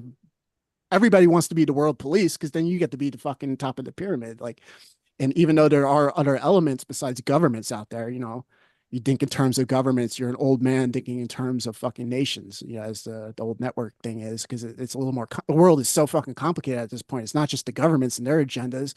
Now we got all kinds of corporations and shit. Some of them are bigger than a lot of the governments on this planet at this point that have sway, and you have all these different, like, the world is complex, and like I said in the last propaganda episode, it's like the wild fucking west out there. Everybody is doing their own fucking thing and everything's bouncing off of one another. But within that, there is truths that you don't want. Like, it is in a sense better to have the US and the Western world, even though that carries a lot of bad shit with it. Like, of course, like that was the one thing I brought to Brandon's attention with the when I noticed they were singing Mickey Mouse at the end of and I was noticing this theme going on through the whole movie of Full Metal Jacket, where they're just they're talking about bringing the American way of life to the Vietnamese, and the hearts and minds aspect, and that continues to go on to this day. Like, they they really do think that the best thing for a lot of these countries is to be Americanized because it's better than the alternative. That's their attitude. But when we bring in the American way of life, comes in Coca-Cola and Disney and all that kind of shit that's grown within that field that we call the West, the United States, blah blah blah, that has flourished and made the world radically different than it was back in the day with governments and nations. Like the old line I just quoted, like there's so many fucking players, and like they have massive amounts of sway and propaganda, and they also are benefiting. They have a vested interest in making sure that everybody gets Americanized, because then they can set up business and grow. Like, so they're like a parasite almost, mixed in all this. it's an interesting. Recently, with my thesis, I'm working on the global commerce, and so there's a theory of the network society, which is currently like status quo, and basically cities becoming hubs on a global network of commerce and all. And then it's just like the times of the Dutch East Indies corporation and all these things, the British colonization and all these. It's basically going on. And and I'm thinking it's just really why don't we just get over with it? It's just one has to win. Then we have the fucking global government. Then we are, like what then the prime directive is fulfilled. We finally have fought it out who's gonna be leader, and then we can go to space and have fun. No, but really, come on, this is just, let me continue smoking. Well, that's kind of like the basis for a lot of different science fiction. Like there's this, what's it called? The Expanse. I think it was a book series, and then it was a TV show that was on the Amazon, and it was set in the future where Earth was a civilization, and then there was a civilization on Mars, and then the outer belt, the asteroid belt, had its own kind of civilization too. People have been living out there so long. In the our planet Earth was controlled by like the UN or whatever, and you just see like homeless people everywhere. It was pretty. They weren't trying to hide any of that, any of the stuff that was going on. But I don't know if they'll ever. I think this whole, speaking of the propaganda and the one world government thing, I think it's more of an egregore that's put out there. Like it's an Yeah, exactly. idea, right? It's an idea to either keep people motivated that are into that type of stuff, right? And then the other side keeps people freaked out that it's going to happen. It's just like a battery, and maybe we are headed towards some kind of, one world government or globalization, but that idea is what propagates this or keeps this globalization going. And it's just the idea. I don't even know if the they or the them even want a total one world government. It's probably easier to pull off all the stuff they want to do when it looks like they're actually fighting or at war or whatever. And I'm sure on some degree, again, I don't think like all the people in the nations agree. You know, there's a lot more going on than any truther or anyone can ever tell you, obviously. But I like to look at that one world government as just like really like as an egregore. I'm not saying that it won't happen one day, but I think it's more like to have that idea of it happening. And it's Yeah, I that mean, idea of like a meme, right? Like everybody, it's like a hive mind almost, like on an unconscious level. That's what I see the New World Order is. It's like this overall fucking consciousness of and it's the one that's been competing at for the most part is the West is the U.S. way of fucking doing things. It's this constitutional republic that has all these like I said earlier, all these parasites have grown because things have gotten so complex from the world economy and all that kind of aspect. That's not just fucking governments anymore, and they have a massive influence over government and vice versa. And uh, yeah, it's. I mean, we were talking before the show. I mean, we could theorize why World War II was fought, but to me, looking at all the fucking data, it really did seem like multiple new world orders were competing who's going to be the new world order, so to speak. What mentality is going to be successful in colonizing the whole fucking planet, basically.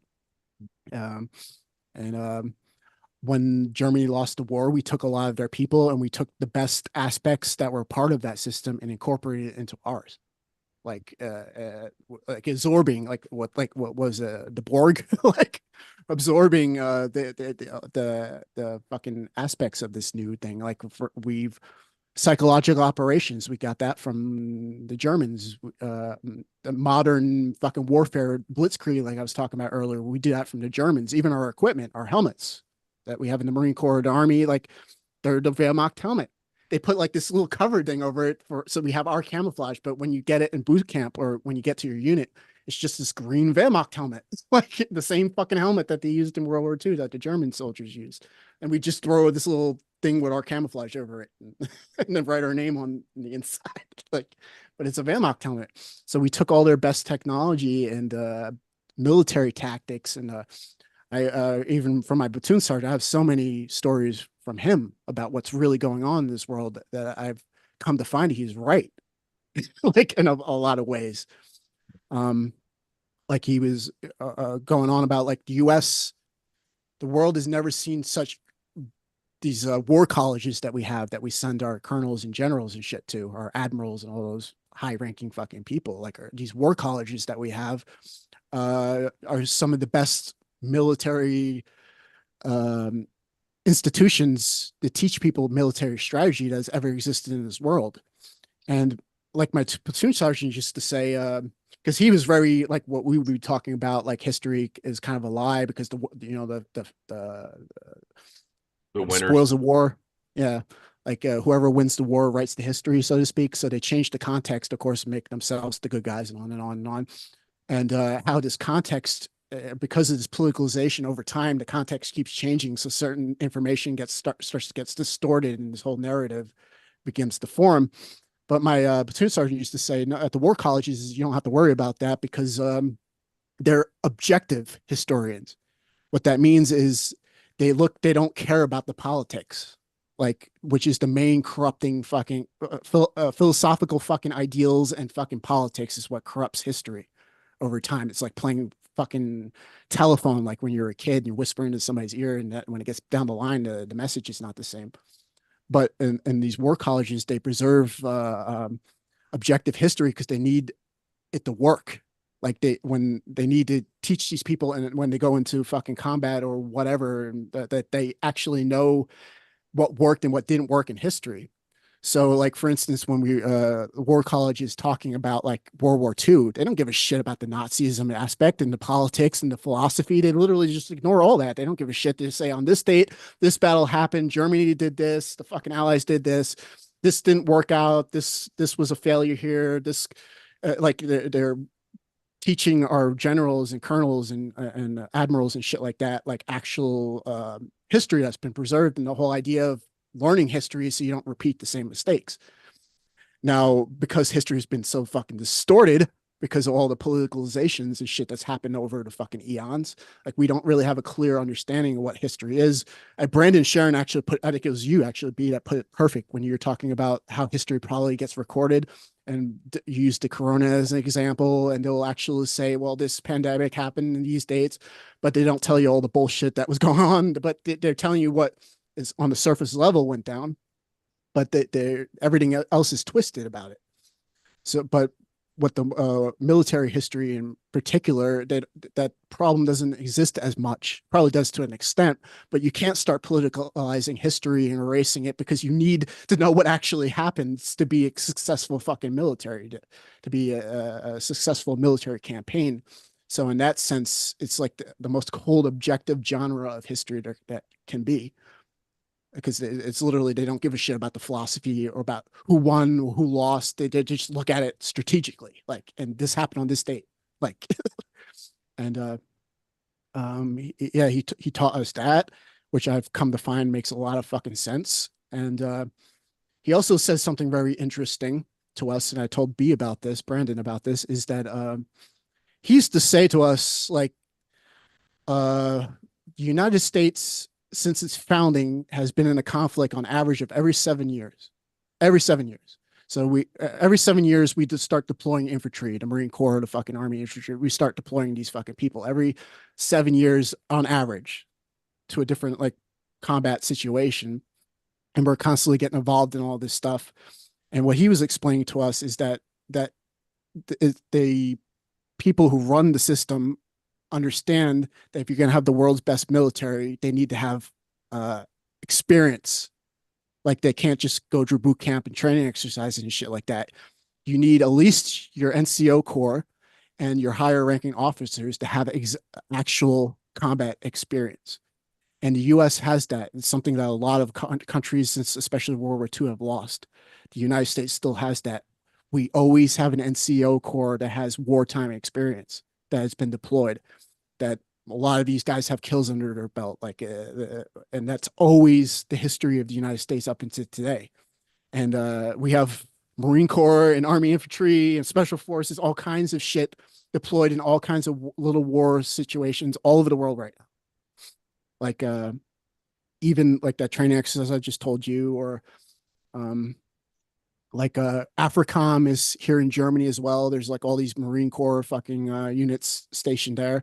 Like it's not just the army station here by Stuttgart, the Kelly Barracks or whatever. It's Marine Corps there. It's not even army because they're sending people into fucking all these little brush fire wars, the Marine Corps into all these brush fire wars all over Africa all the time, fighting all these little warlords and doing all these little secret squirrel things that never make the media. Everybody hears about Afghanistan, Iraq, which are both still going on, by the way. And you've been told that they pulled out. They did not. They pulled out large scale operations, but we still have people fucking deployed there. We still have people. Like I have this Iraqi guy I work with. He loves the U.S. military, by the way. Well, that's another dimension that people are not talking about. We could get into, but he tells me all the time, oh, like a bunch of U.S. soldiers came into my hometown in Iraq again. Like he told me this some months back. I'm like, what? Really? I didn't hear anything about that. And he's like, and then I looked into it. I'm like, yeah, they deployed some fucking units down into Iraq, and they've been Iraq has never ended. We just don't have a large scale operation there anymore. But the same with Syria. We have people deployed in Syria right now. We have fucking Iraq, Afghanistan, Eastern Europe, still people in fucking Kosovo, like all over Africa, probably South America if you looked into it. Not to mention all the little secret squirrel things that the fucking special forces or the Navy SEALs and shit are up to that's highly classified, like that even are going on missions going on within our own fucking borders. So, like for instance, many months ago, Brandon was posting something about what was a Las Vegas shooting, where it's obviously you hear a belt-fed fucking weapon going off. It's not. Oh yeah, whatever. Yeah. It's obviously a saw or a 240 or something like that, and and I know the little bit I do know from talking to people I was in the military with. There are little secret squirrel things that go on inside our own borders, and not the way you might think, where they're trying to set it up and take your guns away, blah, blah, blah. Yeah, the politics come out of the woodwork and take advantage of the situation, but you never know what was going on in Las Vegas that because they would fucking classify it and keep it away from the public because that's how the military has to operate to get successful missions accomplished. Is everything gets classified and compartmentalized.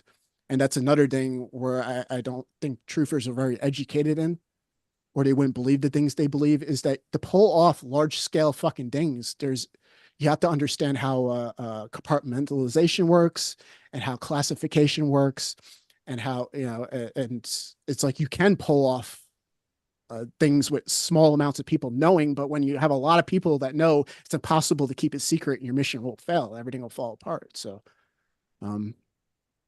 but it's like, yeah, I talked to like this Iraqi guy, and for like a long time when I got out of the military and I got really into the truther shit, I like didn't want to tell anybody I was in the military. I thought it would be like everybody would not like me or whatever. I thought it was better to just keep it a secret.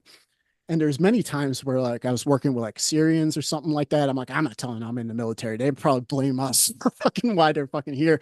And then when they found out I was a soldier, they're like, oh my God, we love the U.S. military. If it wasn't for them, our whole family would be dead. Like, I was like, what, really? And I'm listening to these people's like stories, and then I actually have to think about my own experience that I kind of swept under the rug for a long time because I was like, well, no, everybody just hates America, everybody hates the military, blah blah blah. But it's not that black and fucking white.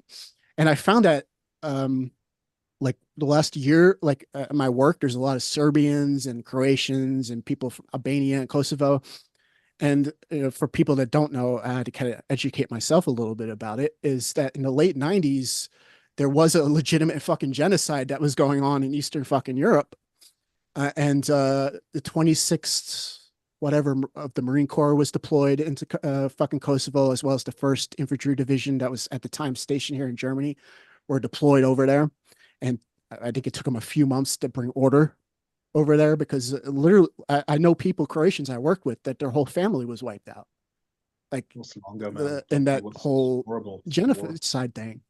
And they fucking loved me when they found out. Well, not the Serbians because they're on the other side, but like the Croatians and the Albanians were like, oh, we love the US. We love it. Like if it wasn't for them, we probably wouldn't even exist right now and blah, blah, blah. And they're all interested and want to hear like about the military and all that kind of shit. And those are the dimensions that a lot of people ignore. Like, yeah, there's a lot of bad shit, but generally speaking, I'm making this as a claim. We generally shoot the right people. I mean, you could argue we shouldn't have our nose in their business, blah blah blah. I get that in a perfect world, right? But generally speaking, we are shooting really horrible fucking people, and that's something that people don't acknowledge. Like, and that's another side of it. And it's not like I'm like, oh, we have to get in everybody and save everybody. One, that's going on anyway. This is just geopolitics and all that nonsense. But um, it's not true that everybody hates Americans and everybody is against the wars and blah blah blah. You talk to some of these people from Iraq or Syria or fucking Croatia or something like that, and they have a very different worldview of the U.S. military and the operations that took place. So, and not just propaganda, like literal life and death, fucking personal experience. So, Yeah, I don't think it's so black and white as people like to pretend, right? They're really it because everybody has their own story to tell. Like you were just saying, I mean, I met same kind of thing and meet people from all over and you know, yeah. But I was gonna say something now. I don't remember. Such great dialogue there, Joe. I can't follow that. I don't know what to say. But I think that is a huge misconception in the truther community and the stuff that it's all evil and it's all about oil and it's all about the stuff where there are these the history I think that is hidden from us.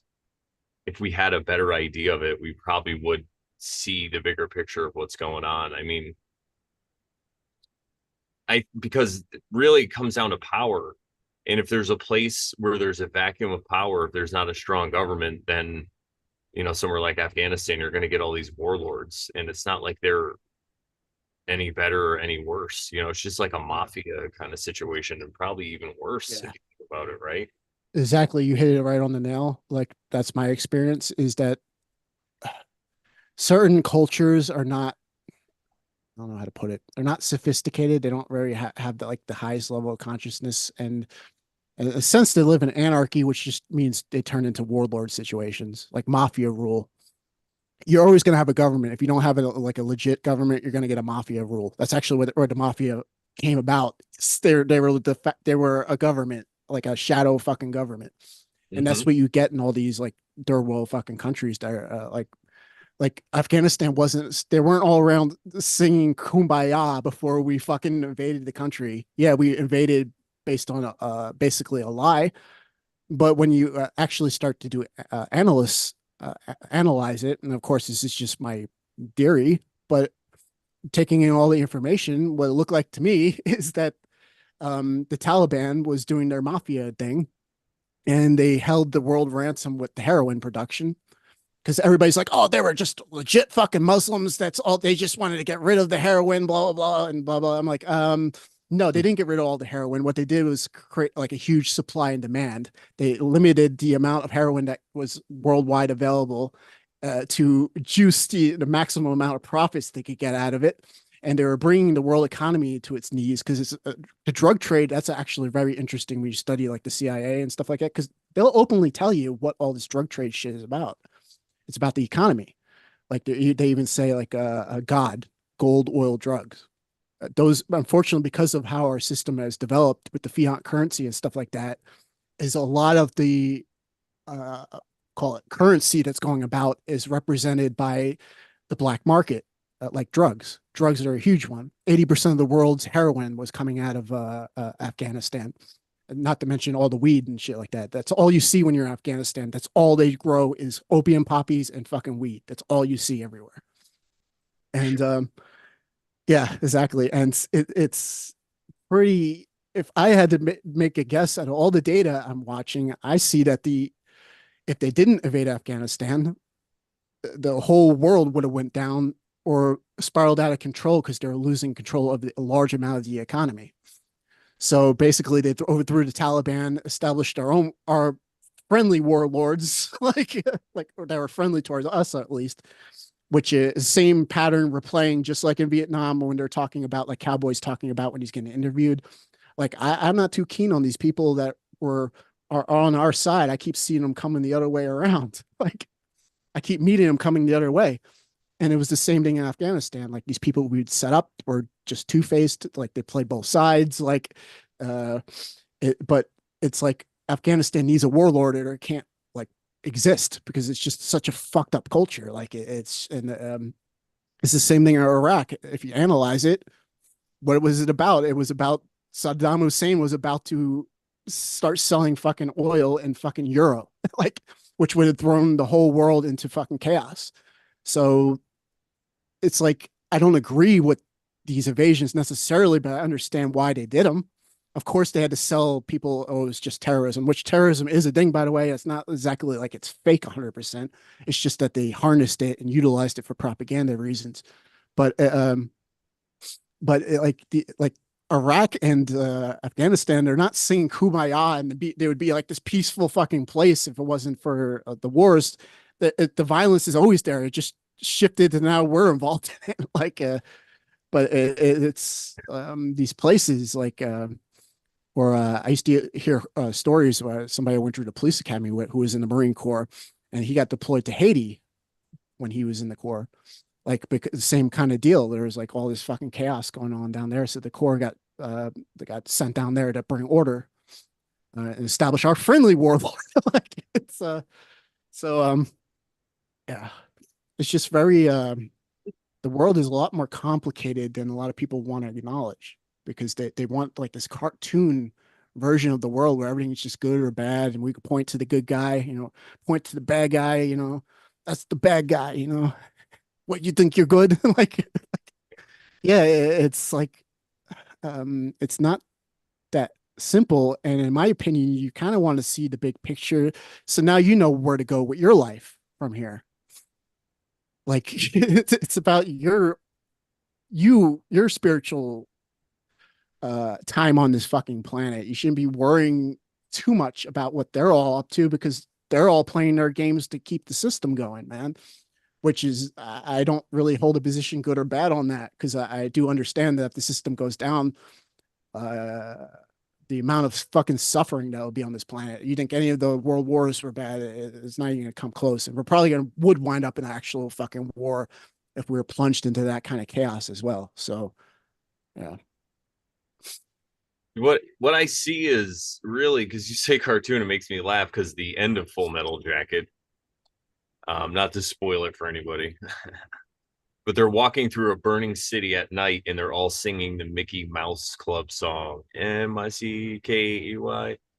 And you said something to me about it. And then when I rewatched the movie about a week or two ago, it really blew my mind because if you think of globalization, what it really is, it's bringing our way of life and the way that we, so many people in the West or in the United States also love this way of life. They love the freedoms and all the stuff that we have. And that's literally what the military does. The military goes around the world and does the dirty work, basically, so we can have the civilization that we have. Now, if we didn't have it, who knows what the hell it would be? It could be something a lot worse, right? So it's like you don't want to just rip down a system if you don't have something to replace it with. So I totally see what you're saying from that point of view. And that's really what we have going on. If we want to maintain, and it's funny because that's what people will say to people that are vets, like, thank you for your service. If it wasn't for you, we couldn't have this way of life. You maintain our way of life. So they realize it, but I don't think they know how deep it really goes, right? And what you were saying before about the currency, about the illegal drugs, the illegal drug trade that's going on and stuff.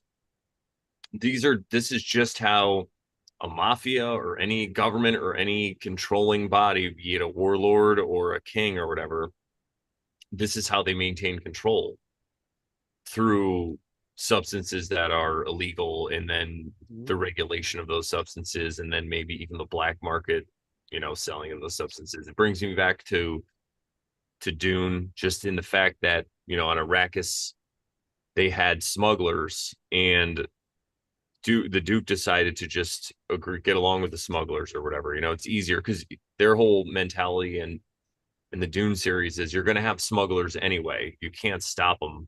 So you might as well at least be friends with them or benefit off of them in some way. And it's the same thing, I think, with the drugs, because there really is no way that you're going to keep drugs out of this country. I mean, you can't keep drugs out of a federal prison, Yep. right? And Oh, that's got to be like one of the hardest things. You can't get a book in a prison, right? But you can probably get heroin in there. yeah, yeah. So it's just really these systems of control that are like under, they're like the dark side of government or whatever, right? Or the dark side of leadership. And it all really falls down into this thing where people don't want to take personal responsibility for their own governance, for their own well-being and what's going around in the area. They just want to do what they want to do, because I feel like if everybody did, and again, this isn't to change the world, and I'm not trying to say the world isn't perfect, but if everybody had this personal responsibility, then we might not need this military to go around the world and try to change everybody to what we are, like. Yeah, which is never going to happen anyway. That's Yeah, the one thing. Like, it's like I didn't meet anybody in the army that thought we were fighting for freedom. We were fighting for 9/11. We were all talked about 9/11 conspiracies while we were in the army fighting in yeah, Afghanistan. We knew that was bullshit. We used to joke with this one fucking Afghan kid. He used to come by when we were on the patrol. It was the same fucking kid all the time. And he would try to sell us pigeons for $1. They have these pigeons. They'll put glitter all over them and then try to sell them to us for $1. And we're like, we don't want the fucking pigeon. Here's $1. Like, go away. Like, and we used to joke with him because he spoke English. And like, I remember my fucking squad leader asked him, "Hey, where's Osama bin Laden?" And he goes to us, no joke, straight face, "He's in Pakistan." We're like, okay. And we didn't believe that shit. Like I said, we didn't believe we were there because of Osama bin Laden and all that. We were well aware of all this. Like there are like officers maybe that came out of West Point, like fresh fucking lieutenants that think they're fighting for fucking freedom. That's not a total lie, but most of us we didn't think that. No one thought that shit. Like we were like, no, we have a job here to do. We could theorize why we're fucking here, but blah blah blah. But we were just here to do our job. And where was I going with this? Oh yeah, drugs. Going back to drugs. I actually think I have a good case as to why we pulled out of Afghanistan finally, as in major operations. I think we didn't need to keep the Taliban out of fucking office anymore because we balanced the equation with fentanyl, synthetic heroin.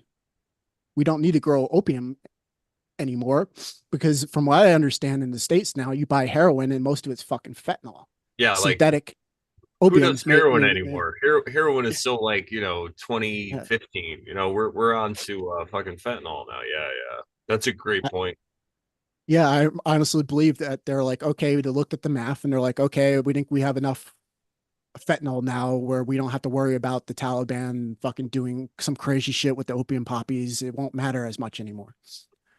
Because that's what I noticed. Because everybody's like, oh, fentanyl is getting out of control. It's getting out of control, especially in the States. Like, it's getting out of control. And then at some fucking point when you start hearing that now, like everything is fentanyl. Like you can buy Percocets, no, it's fentanyl. You think you buy heroin, no, it's fentanyl. It's all fucking synthetic opium now. So we can make it in a lab. We don't need the fucking poppies anymore. So, and I was reading a book about a CIA agent once who was telling people about the drug. And that's another thing, truthers. It's like, you don't have to go to your truth retards on the fucking YouTube. Like, there are people that are experts in the field that have written books about this shit. Like, and then there's one particular book, and I think even Bill Cooper talked about this at some point. It's like, you got to understand, like, with the drugs, is that if you put less drugs on the street, the crime goes up because the drugs become more expensive, and then one thing leads to another, and next thing you know, all the inner cities have a higher crime fucking rate. If you want to bring the crime rate down, you put more drugs on the street, the price goes down, and less people are fucking stealing your car stereo. Like, so it's like you literally can control the crime and shit in this world through controlling the drugs. It's not just the financial aspects of it.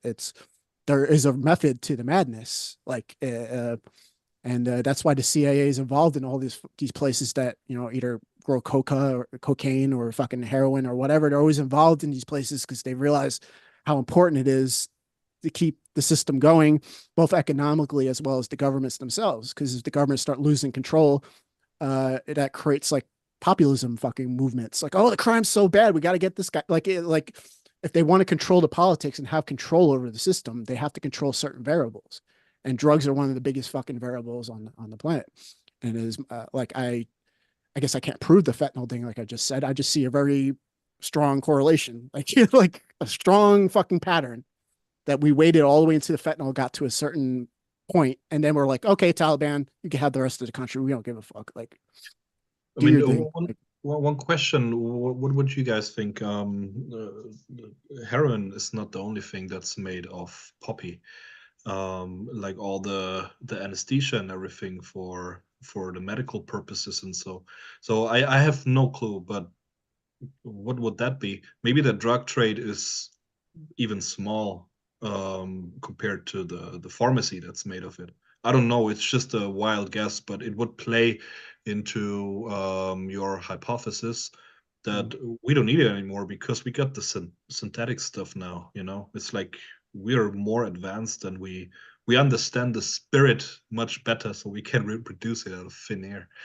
You know, yeah, I don't know. I know somebody back in the States that has a fentanyl addiction that they've had like the last 10 years. I spoke to people, family members and stuff like that, who have been trying to get this person clean for a very long time. Which is that's what I recently heard. They're like, there's no more heroin on the street. There's no more Percocets. There's no more. It's all fentanyl. Anything they tell you is X, Y, and Z is fucking fentanyl now, or a massive amount of it is cut with fentanyl. So yeah, it's uh, yeah, crazy fucking world we live in. Goes back to the supply and demand because I'm sure the fentanyl is much cheaper for them to create now. You know, no matter what they say with their magic number games for pharmaceuticals. That is a great point though, Jeff, because if a lot of the pharmaceutical industry was also relying on Afghanistan for their drugs previously. Okay, that just clicked. I'm sorry, Jeff. Like I just what you Brandon just said is the point you were making. That just clicked. Like, but yeah, that the pharmaceutical industry that's massive. Yeah, if they are getting synthetic now, that would make a lot of sense as well, because that's just probably as big as the fucking black market. So, if not bigger. So, And I will say, as a caveat to all this, you know, if the government really wanted to get rid of the drug war and all these problems, they would just decriminalize it or legalize it. And I'm not saying all the problems would go away with it, but a lot of the crime would go away. I think that's related to it.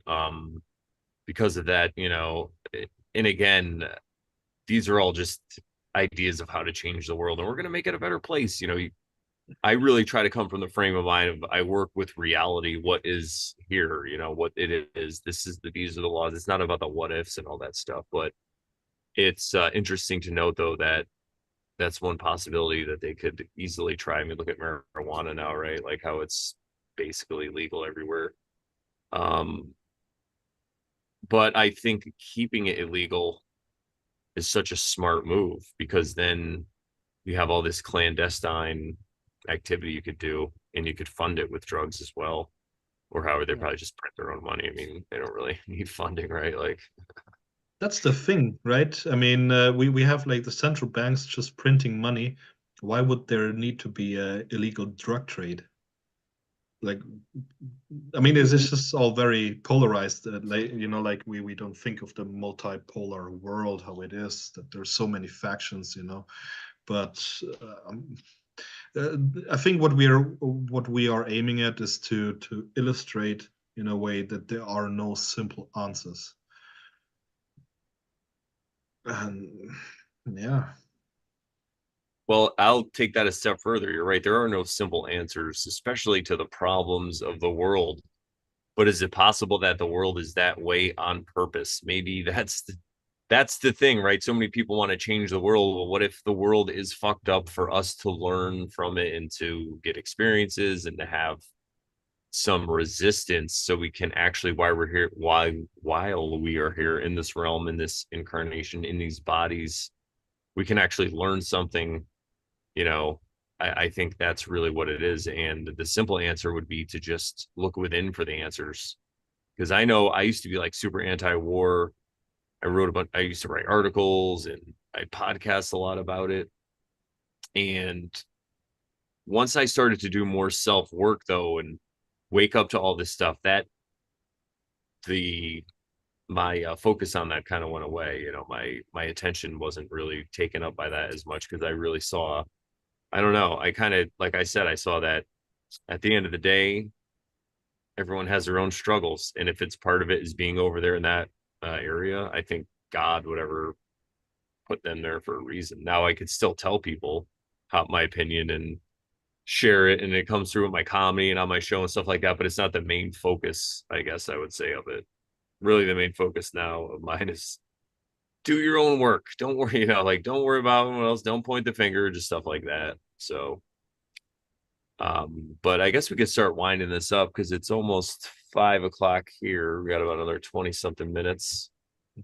And to bring it back to Full Metal Jacket specifically, we could talk about the effects that this movie has had now since 1987, because you can have this general assumption that you think maybe Stanley Kubrick came together with some people, wanted to make a movie about war to kind of wake people up to what was going on and what happened and to paint a picture.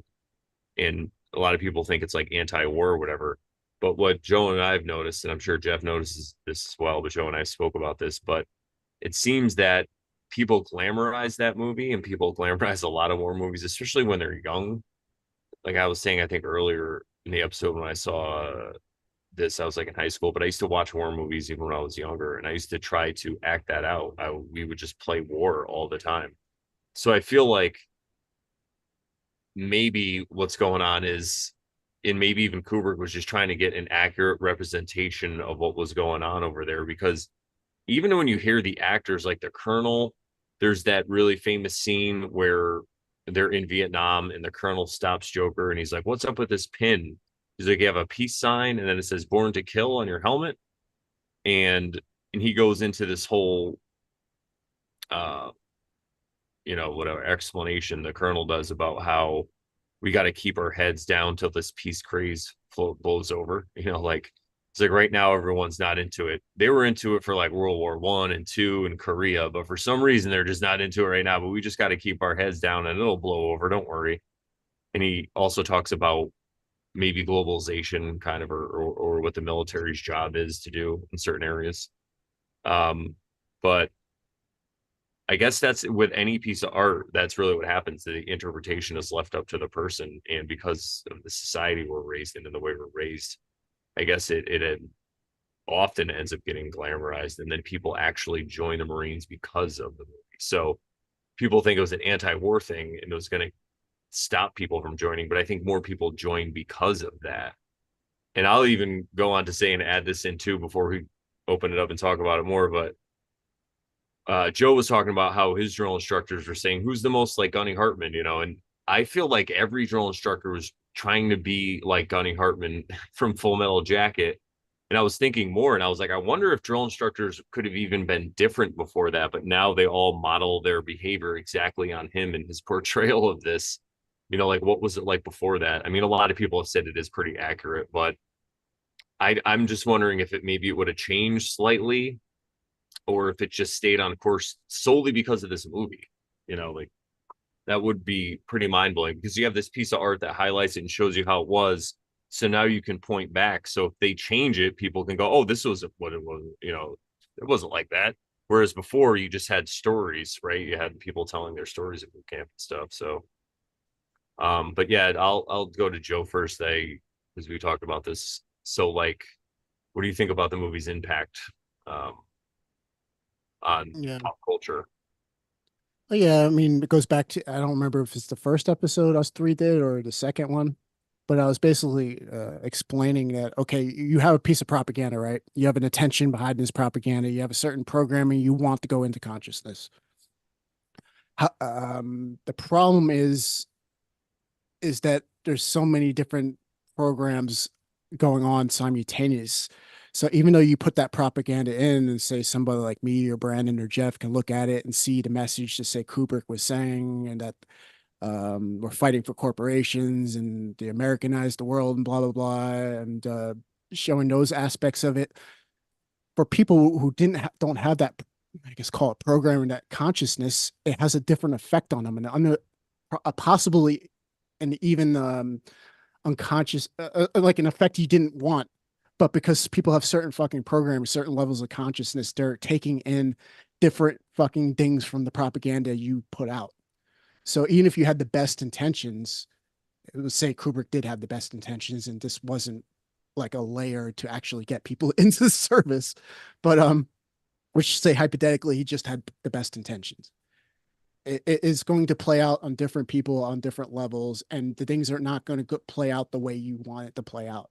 The more variables you can nail down with propaganda, yes, the more success you can have. Like you get all the lines into one point, so to speak. But the reality of the situation, how complex the world is and how complex the collective is and different individuals in it are, when that programming hits different people, it's going to have different effects, and it's going to set all kinds of things into motion you didn't want to set into motion necessarily. That is the downside to propaganda and to black magic, is that it doesn't always play out the way you intended, because the world's so fucking complex, like, and people are complex. Um, so yeah, it might have been a movie to blow a whistle in a sense, but it also had so many different other effects on the population, got people to join, got drill sergeants, like he was just saying, that they all want to be Gunny, like Gunny Hartman. That's they all want to be that fucking guy. So it's like it had different effects on different people. So you always want to take that into account when studying propaganda. And actually, I want to go back to what you were saying, Jeff. Why don't they just print more money? It's because the drugs are still on the street, and there's a huge equation that needs to be balanced. Like you can't just print money willy nilly. Like they have to strategically look at the data and say, okay, we could print money and give it to this institution here. We could print money, some money and give it here, but it's very controlled. Like it's like you can't just print money nonstop because the whole fucking system will go down. There's an art to it, or art and a science, so to speak. And the best way, because people always talk about fiat currency and they're like, oh, we're in debt. We're in debt. Well, who are we in debt to? Fucking Mars. Like, who are we in debt to? Like, that makes no sense. No, a better, I understand the terminology they're using was based off the old banking shit, but the better way to kind of look at it and understand the world economy is think of electricity. And you got to have it flowing to certain areas and not flowing to others. You need more current going to certain areas and less going the other ways. They could print more money, inflate the money supply. They also have all these operations to deflate the amount of currency on the street. And you'll never take all the drugs off the street. That's kind of the issue. So you can't just print more money because all those drugs are still there and people are buying drugs and exchanging currency. And if you don't nail down all the fucking variables, the whole thing goes down. And a good introduction to this is everybody in the truther community probably has heard of Quiet Weapons for Silent Wars. Now, this is a document. I'm not sure if it's legit or not, to be honest. It's presented to the public as a TM, a training manual that you would get in the military. Like, for instance, that's what they call a TM. It's presented as it's a TM to control the economy through psychological operations. Now, is it a legit document, or is somebody who knew what they're talking about made it up? I don't know. But reading through it, it makes the economy kind of make a lot more sense, even if it's certain aspects are fabricated. And then there's also tons of people out there that talk about investing in fiat currency and how the economy actually works outside the truther realms that are actually studying this, trying to study this kind of objectively. So there's tons of, if you actually want to, I'm not talking to Jeff now, but anybody out there who wants to learn about this, there's plenty of fucking legitimate information out there. Like, you don't have to get it from a YouTube video or some asshole like me. Like, there are people who wrote tons of fucking literature out there. I suggest go study it. So Absolutely. When you, I'll just take over now. Please do. When you say, yeah, with the YouTube video, it's like I realize we are very we were mean to what we say truthers.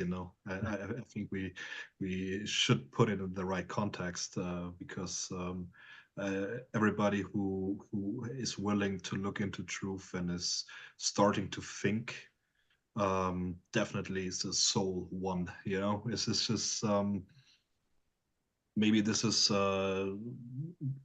some great achievement of a movie like Full Metal Jacket, because it got people to think. And what conclusions, we cannot dictate that. Everybody is free, and we are the being that's thinking. And so when we start thinking, and when we say, yeah, okay, I understand something, and my thoughts lead me to, I want to go to war, I want to be this and that. Yeah, well, okay, but we got to start somewhere.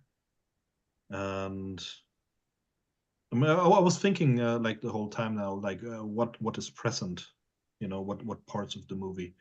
And one thing that always stuck out to me, and it was in a way, um, brutally appealing. And in another way, I had to grow into fully understanding, comprehending the madness and the tragedy of it. That's when, in the second half, when they're in the helicopter, and the one guy is shooting there, and then, and he's like, yeah, shooting the gooks and whatever, and then he's just screaming over to him, it's like, ain't war hell, yeah, or something like that. Yeah. And then there was this thing, this one thing that was appealing on a very, um primal level, is like this, that's just raw killing power. And that is just raw power. Everybody who, is just there's no discussion or something like that. It's just that that guy wins because he kills the other guy. That's just so primal. And and then they made it look so comedic. Like they run away and he's just killing them. And it took me a lot of time to get my consciousness and my conscience, to a point where I understand that there are people. These are people, especially when I went to Southeast Asia, like a few times now, and got more into the culture and understand. These are people. They're beautiful people. You know, they have soul, they have love, and all that. And we don't see that. We do not see that because we are up there in the helicopter, and they're just objects. And I mean, we can say, "Oh yeah, it's just shit," Oh, he's such a mean guy. But then there we see it. We get a chance to see how horrible it is to hurt other people, and kill them. And it's just, it starts. Where does it start in everyday life? Mm. It's just, and and there we have it. And it's just, where do we start? We have, like, like we can make a movie now, Full Metal, Dhammapada, Buddha, and people will be like, yeah, well, I don't, Buddha is too much for me. They will not even, some people will not even be capable of comprehending it. And maybe that's a starting point. Maybe our consciousness is so low, or was at that time so low, that that was the only entrance point that Kubrick maybe saw, just to show the disgusting madness that people love so much, and put a little bit of dark humor in it. So, the comedian, to talk about a horrible thing glorified, and then people at the moment they're laughing and it sticks in their throat. They're like, oh fuck, man, how Yeah. can I laugh about it? Yeah. That's what I'm That, taking from it. yeah, that particular scene you're talking about creeps everyone out. It doesn't matter if you were like you were actually in the service and you have kills under your belt. When you watch that, you're like, oh Jesus fucking Christ. Yeah. And that is another thing. And that's something I always kind of take a little offense to, because it's like, okay, I was talking about earlier, like Afghanistan is a fucked up culture. It is. It truly fucking is. Like even the civilian population, it's a fucked up culture. But um when we're over there, generally speaking, we're not doing shit like that. Like we are conducting missions against the like legitimately like the mafia, like the people that they're not civilians. They're fucking they, you know, like I said, you can make philosophical arguments. We should be there, we should not be there, blah blah blah. But we're generally dealing with those people, and it is they legitimately are trying to win hearts and fucking minds of the civilian population. And like we used to, you know, not a patrol went by where we didn't have kids surround us and like, "Oh, Mr. Pen, Mr. Pen." And you're like, all right, it's a kid here, have a pen. Like, here you go, have fun, blah, blah. Here's a soccer ball, go fucking blah, blah, blah. And some of these, we had the Afghan families like bring us bread and meat and stuff like that, feed us it's a very, very, very nuanced a war. And from my understanding, even Vietnam was like that. It's very, very nuanced. The problem is when you have a war like that, like a horrible fucking war going on, is that if you start having a breakdown of like the officers class, there's a reason why the military is structured the way it is. We have officers, commissioned officers, and then we have the enlisted, blah, blah, blah. But when you have a war like Vietnam, or even like when Iraq and Afghanistan was really cooking off, and you know, throughout the whole wars, certain areas were always cooking off. And then you start having like these platoons and companies of like Marines or soldiers or whatever, when they start losing people, like massive amounts of people, like literally, it's kind of hard to tell people who've never been in the military, but these people are your fucking family. I was closer with some of these people I was in the service with than I ever was with my biological family. And I like, luckily, like none of us got taken out. My platoon, my company, we were, you know, the company took fucking injuries, but like my platoon, none of us lost each other. But there, some people were not so fucking lucky. And like when we're talking about Vietnam or Iraq, when like they lost half their fucking people, like my platoon sergeant, he was literally, he lost 3 of the 4 squads of his platoon in one fucking battle one day. Like, Oh, and so you start getting that kind of thing going on, and then it's, you know, it's taking its toll on you. You've been there for fucking months, a year or whatever. You lost all these people, especially if it happened all instantly. And then you start fucking losing it. And like, and especially when the officers class is not there to control you anymore, because everything is starting to break down, and they're bringing new fucking recruits and pulling people out of IR to fucking stick you onto the fucking line. Like, because that's what was happening in Iraq. Like, not enough people were joining to keep the mission going. They started pulling people that were out, that ETS, that were still in IR. Like, sorry, buddy, you're coming back. Like, so because that's one thing they don't tell you, even though we have a volunteer service now, after you do your active duty, you either go into the reserves or you go into IR, which is inactive reserves. Like I got out of the active duty in the end of 2012. I didn't get out of IR into 2017. Like, luckily they didn't need me, so I never got drafted back in. But a lot of these people, so anyway, in Iraq, there's people, or Vietnam, when they were constantly coming back, they lost all these fucking people. Everything, the chain of command started breaking down, and then they start realizing that the mission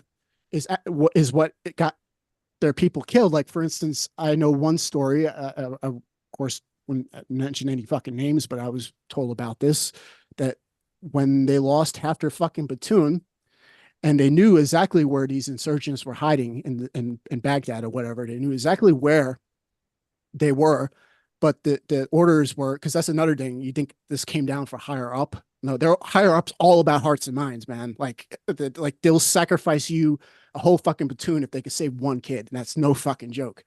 That's what they do. And like, and when you find out you lost all these basically family members, and everything broke down, and then you find out, you know exactly where the insurgents are, but since there's civilians there, we can't do an operation there because it lose hearts and minds. So then you have all these people who don't have a fucking lieutenant anymore, that are been in the war zone for a fucking year. They're breaking down. Like, some of them were pulled out of fucking IR to be back there because they did their time. They should have been done. Like they go crazy, and they're like, okay. So they won't let us get the insurgents drew chain of command, drew orders. You know, oh, you order followers. This is not the orders. Like, they're like, okay, fuck it. We'll take time, take it into our own hands. We'll roll a Bradley into the middle of a street in Baghdad.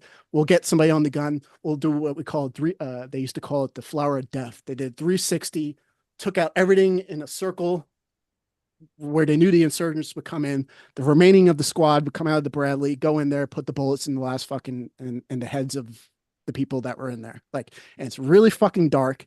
And this shit went on in Vietnam. It went on in Iraq. It went on in Afghanistan. It went on in World War II, Korea. Like when it's people when they're in such a dark place that is so beyond the ability for the average person to fucking even comprehend, but yet they all want to make fucking judgments. Like this is the kind of shit that goes on in war, and that's the downside about all this. Okay, we're helping them, we're winning hearts and minds, blah blah blah. But what happens to these poor fucking this fucking remainder of a fucking infantry platoon that was wiped out? Like that no one gives a shit about them, that they know exactly what they need to do to get rid of this, say in this case, this insurgency, and they can't get the orders to fucking follow through. So they take matters into their own hands and horrific fucking shit happens. But it's vigilante shit. That's what I don't, I could see like say, special forces and Navy SEALs and these classified fucking things actually doing horrific fucking things. But when it comes down to like the Marine Corps, the infantry, as far as I can fucking tell, it never came down from fucking higher.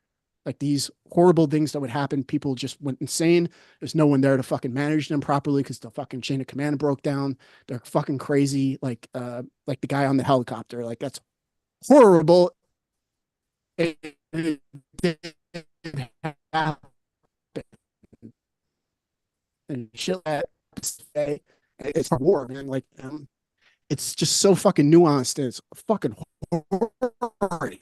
Like it's horrible thinking about this, but it's just true. The world is not this two-dimensional fucking cartoon version like you have in your fucking head. Like it's like very fucking complex. Like, and that is the one of the really big downsides of fucking war is stuff like I just described going down. Like it's so.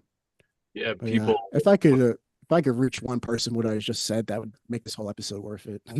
Yeah, it is so true because you have these people that are in these situations and then they don't have anybody anymore to tell them what to do. And I mean, who knows? It's not like you said, you can't, but you going to get mad at them. They just lost all their friends, so wouldn't even want to be in that situation. Truly, truly. Well, I And think then we you feel betrayed by your own unit, your own chain of command, by your own government, on and on. So yeah, and then you create, and you're right, the hearts and mind thing is so huge. People think they have an idea in their head of how this works with the military, but they really don't. I think you're right. It's the special forces that go in and do all this stuff that's sanctioned. But then when you hear all these other atrocities, it more than likely is what you just said, or people can only be pushed too far, I think. Well, yeah, it's like it's hard on to that also note, to yeah. Anyway, we get end the show. Never mind.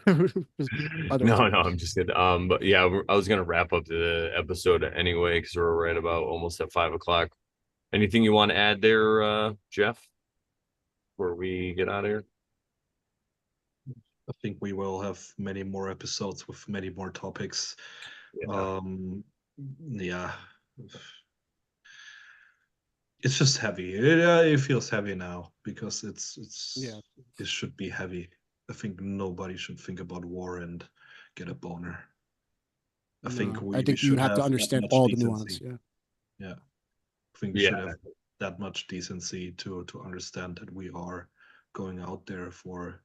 I mean, yeah, not us, but when there's when people are going to war, there are reasons that usually are bigger than us, good or bad, and it's just those are other people who go to war for their reasons. Everybody thinks they're in the right or they're supporting the right people or doing the duty and all, and there's nobody wins with that. It's just yeah. I think it goes down to how horrible human beings are when they're not really doing the great work, meaning working on themselves. and becoming human beings, because we are not humans already. We have a lot of potential that is largely being unfulfilled. And yeah, this should be an anti-war uh, episode, I would say. What's that? This should be what? An anti-war episode, because yeah, I hope people take that from that. Yeah, I think so. Well, you guys heard it right from the horses' mouths of the people who were there. And thank you guys so much for joining us. I hope you enjoyed, or thanks to our I can't talk right now. Shout out to everyone who's watching. Thank you guys for checking out so much. I hope you enjoyed the show. If you have any questions or comments about what we talked about, let us know below. We're going to be talking, I'm sure, in the future more about propaganda and how it creates the realm and stuff like that, and maybe even more movies. Who knows? Because I mean, geez, what's bigger? What's a bigger propaganda creator than a movie, right? So let me just see if anything else is going on in the chat. Shout out to the chat. Thank you guys so much for hanging out. Cody, Tony, Robo Honky, Blue Kachina, Quiet Sparky Bear, Sherry. I think I got a real Robbie. What's up, Robbie Rad? Thank you for hanging out. Yeah. Heavy stuff, Full Metal Jacket,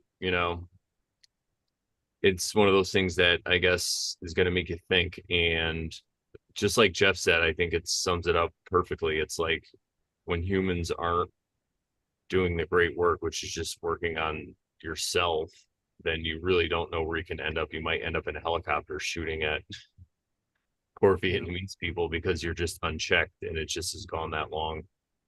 And like you were saying, it's just that raw power of like, look, I could kill these people, and that separation and the detachment. Yeah, but anyway, go to morelawsmoreproblems.com and check out my website. It's the best way to support me. And if you really want to support us, the best way is to just come hang out here on when we do live streams. Check out the Oversharing show. We do that one on Thursdays. Live stream it or premiere it. Leave comments, thumbs up, subscribe, all the fun stuff. And if you are somebody who's thinking about joining the military, doing any of this stuff, I hope that this kind of opened up your eyes to what it could really be, because like we were saying through this whole thing, you don't really get the truth. You only get one side or the other. You get the truth or kind of conspiracy side, or you get like the mainstream side. And I think the best way to do it, and the best way for myself, is to just talk to other people who were there or have this experience and try to kind of form your own idea. Because history, like Joe was saying, you can get the battles, who won this battle, the tactics and all that stuff, but we don't really know why anyone was there exactly. It's always the why and the what happened that led. So yeah. And any other last words from either of you guys before we wrap this up? I have one thing that came to mind. Sure. There are these interviews with World War II veterans, German veterans, that were really old, really, really, really old men. And there was this one guy, and he was in the Normandy, D-Day, but he was in a bunker shooting all the Allied soldiers, and they were, like the big stationary machine guns, and they were shooting so fast that they had to dead three guys, one feeding the machine gun, one shooting, and one changing the barrel every 120 seconds so it wouldn't melt and all. And they were, the Second World War, especially Germans, they were on methamphetamines. That's how they could pull it all off. And that man, he says that he was the man shooting, and they were shooting for days, being on amphetamines and all.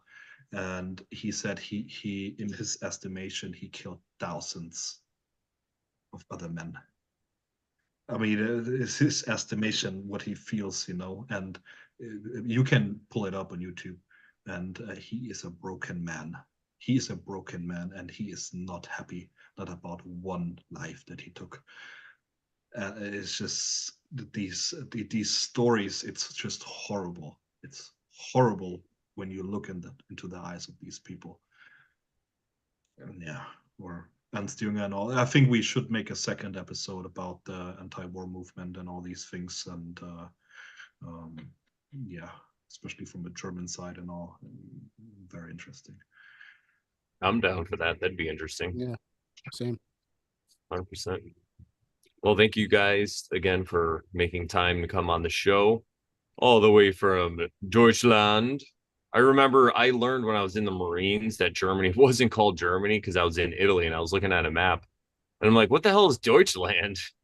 I'm like, is that Germany? Everyone's like, yeah, that's somebody was like, oh, that's what they call it. And I was like, whoa, it freaking blew my mind. Yeah. It's just Same one of with- go ahead. Same thing with Japan. It's not called Japan. Like we gave that name. It's what is it, Nepal? Nepal. That's why they called them Nips. Like Oh, as a yeah. slang Nippon. against the Japs. Yeah. It's the Yeah. same thing. We changed their name too. Yeah, that's one of the things that really opened up my mind. I was probably like what 19 or something. That really opened up my mind to like how different all this is. And that's one thing I did want to say too when we were talking about joining the military. It's like I got out of where I was and I'm so glad that I did. And I got to see a much different perspective because all the stuff that was happening in my hometown didn't matter at all. I was like, there's a whole world out there. And I bet that's why so many people who are in the military travel after they get out, because they get to see that it's not all this, just right what's in front of you. So it was a good opportunity that way. And I am glad that I joined. So yeah. And I'm sure Joe's glad he joined too, because if not, he might not have met us. You know what I mean? So Yeah. Fact. It's all right, good. everybody. Well, make sure you subscribe and hit the bell so you can know the next time one of our episodes comes out. And I put the link to the other 2 shows in on the propaganda. So if you want to watch those, everybody go check those out. And until next time, stay groovy, I guess is what I could say, because it's about the 60s, right? Groovy. Maybe we could do a movie about, or a show about Good Morning Vietnam. All right, everybody. We'll see you later. Take care. Here's the song.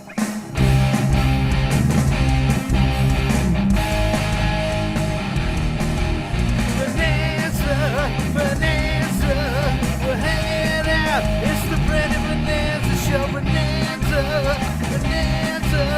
we're hanging out on the Brandon Bonanza show. Hanging out on the Brandon Bonanza show. Yeah. And it's over. All right. Let me just stop the share. Cool. Awesome. So cool how things go in directions that I don't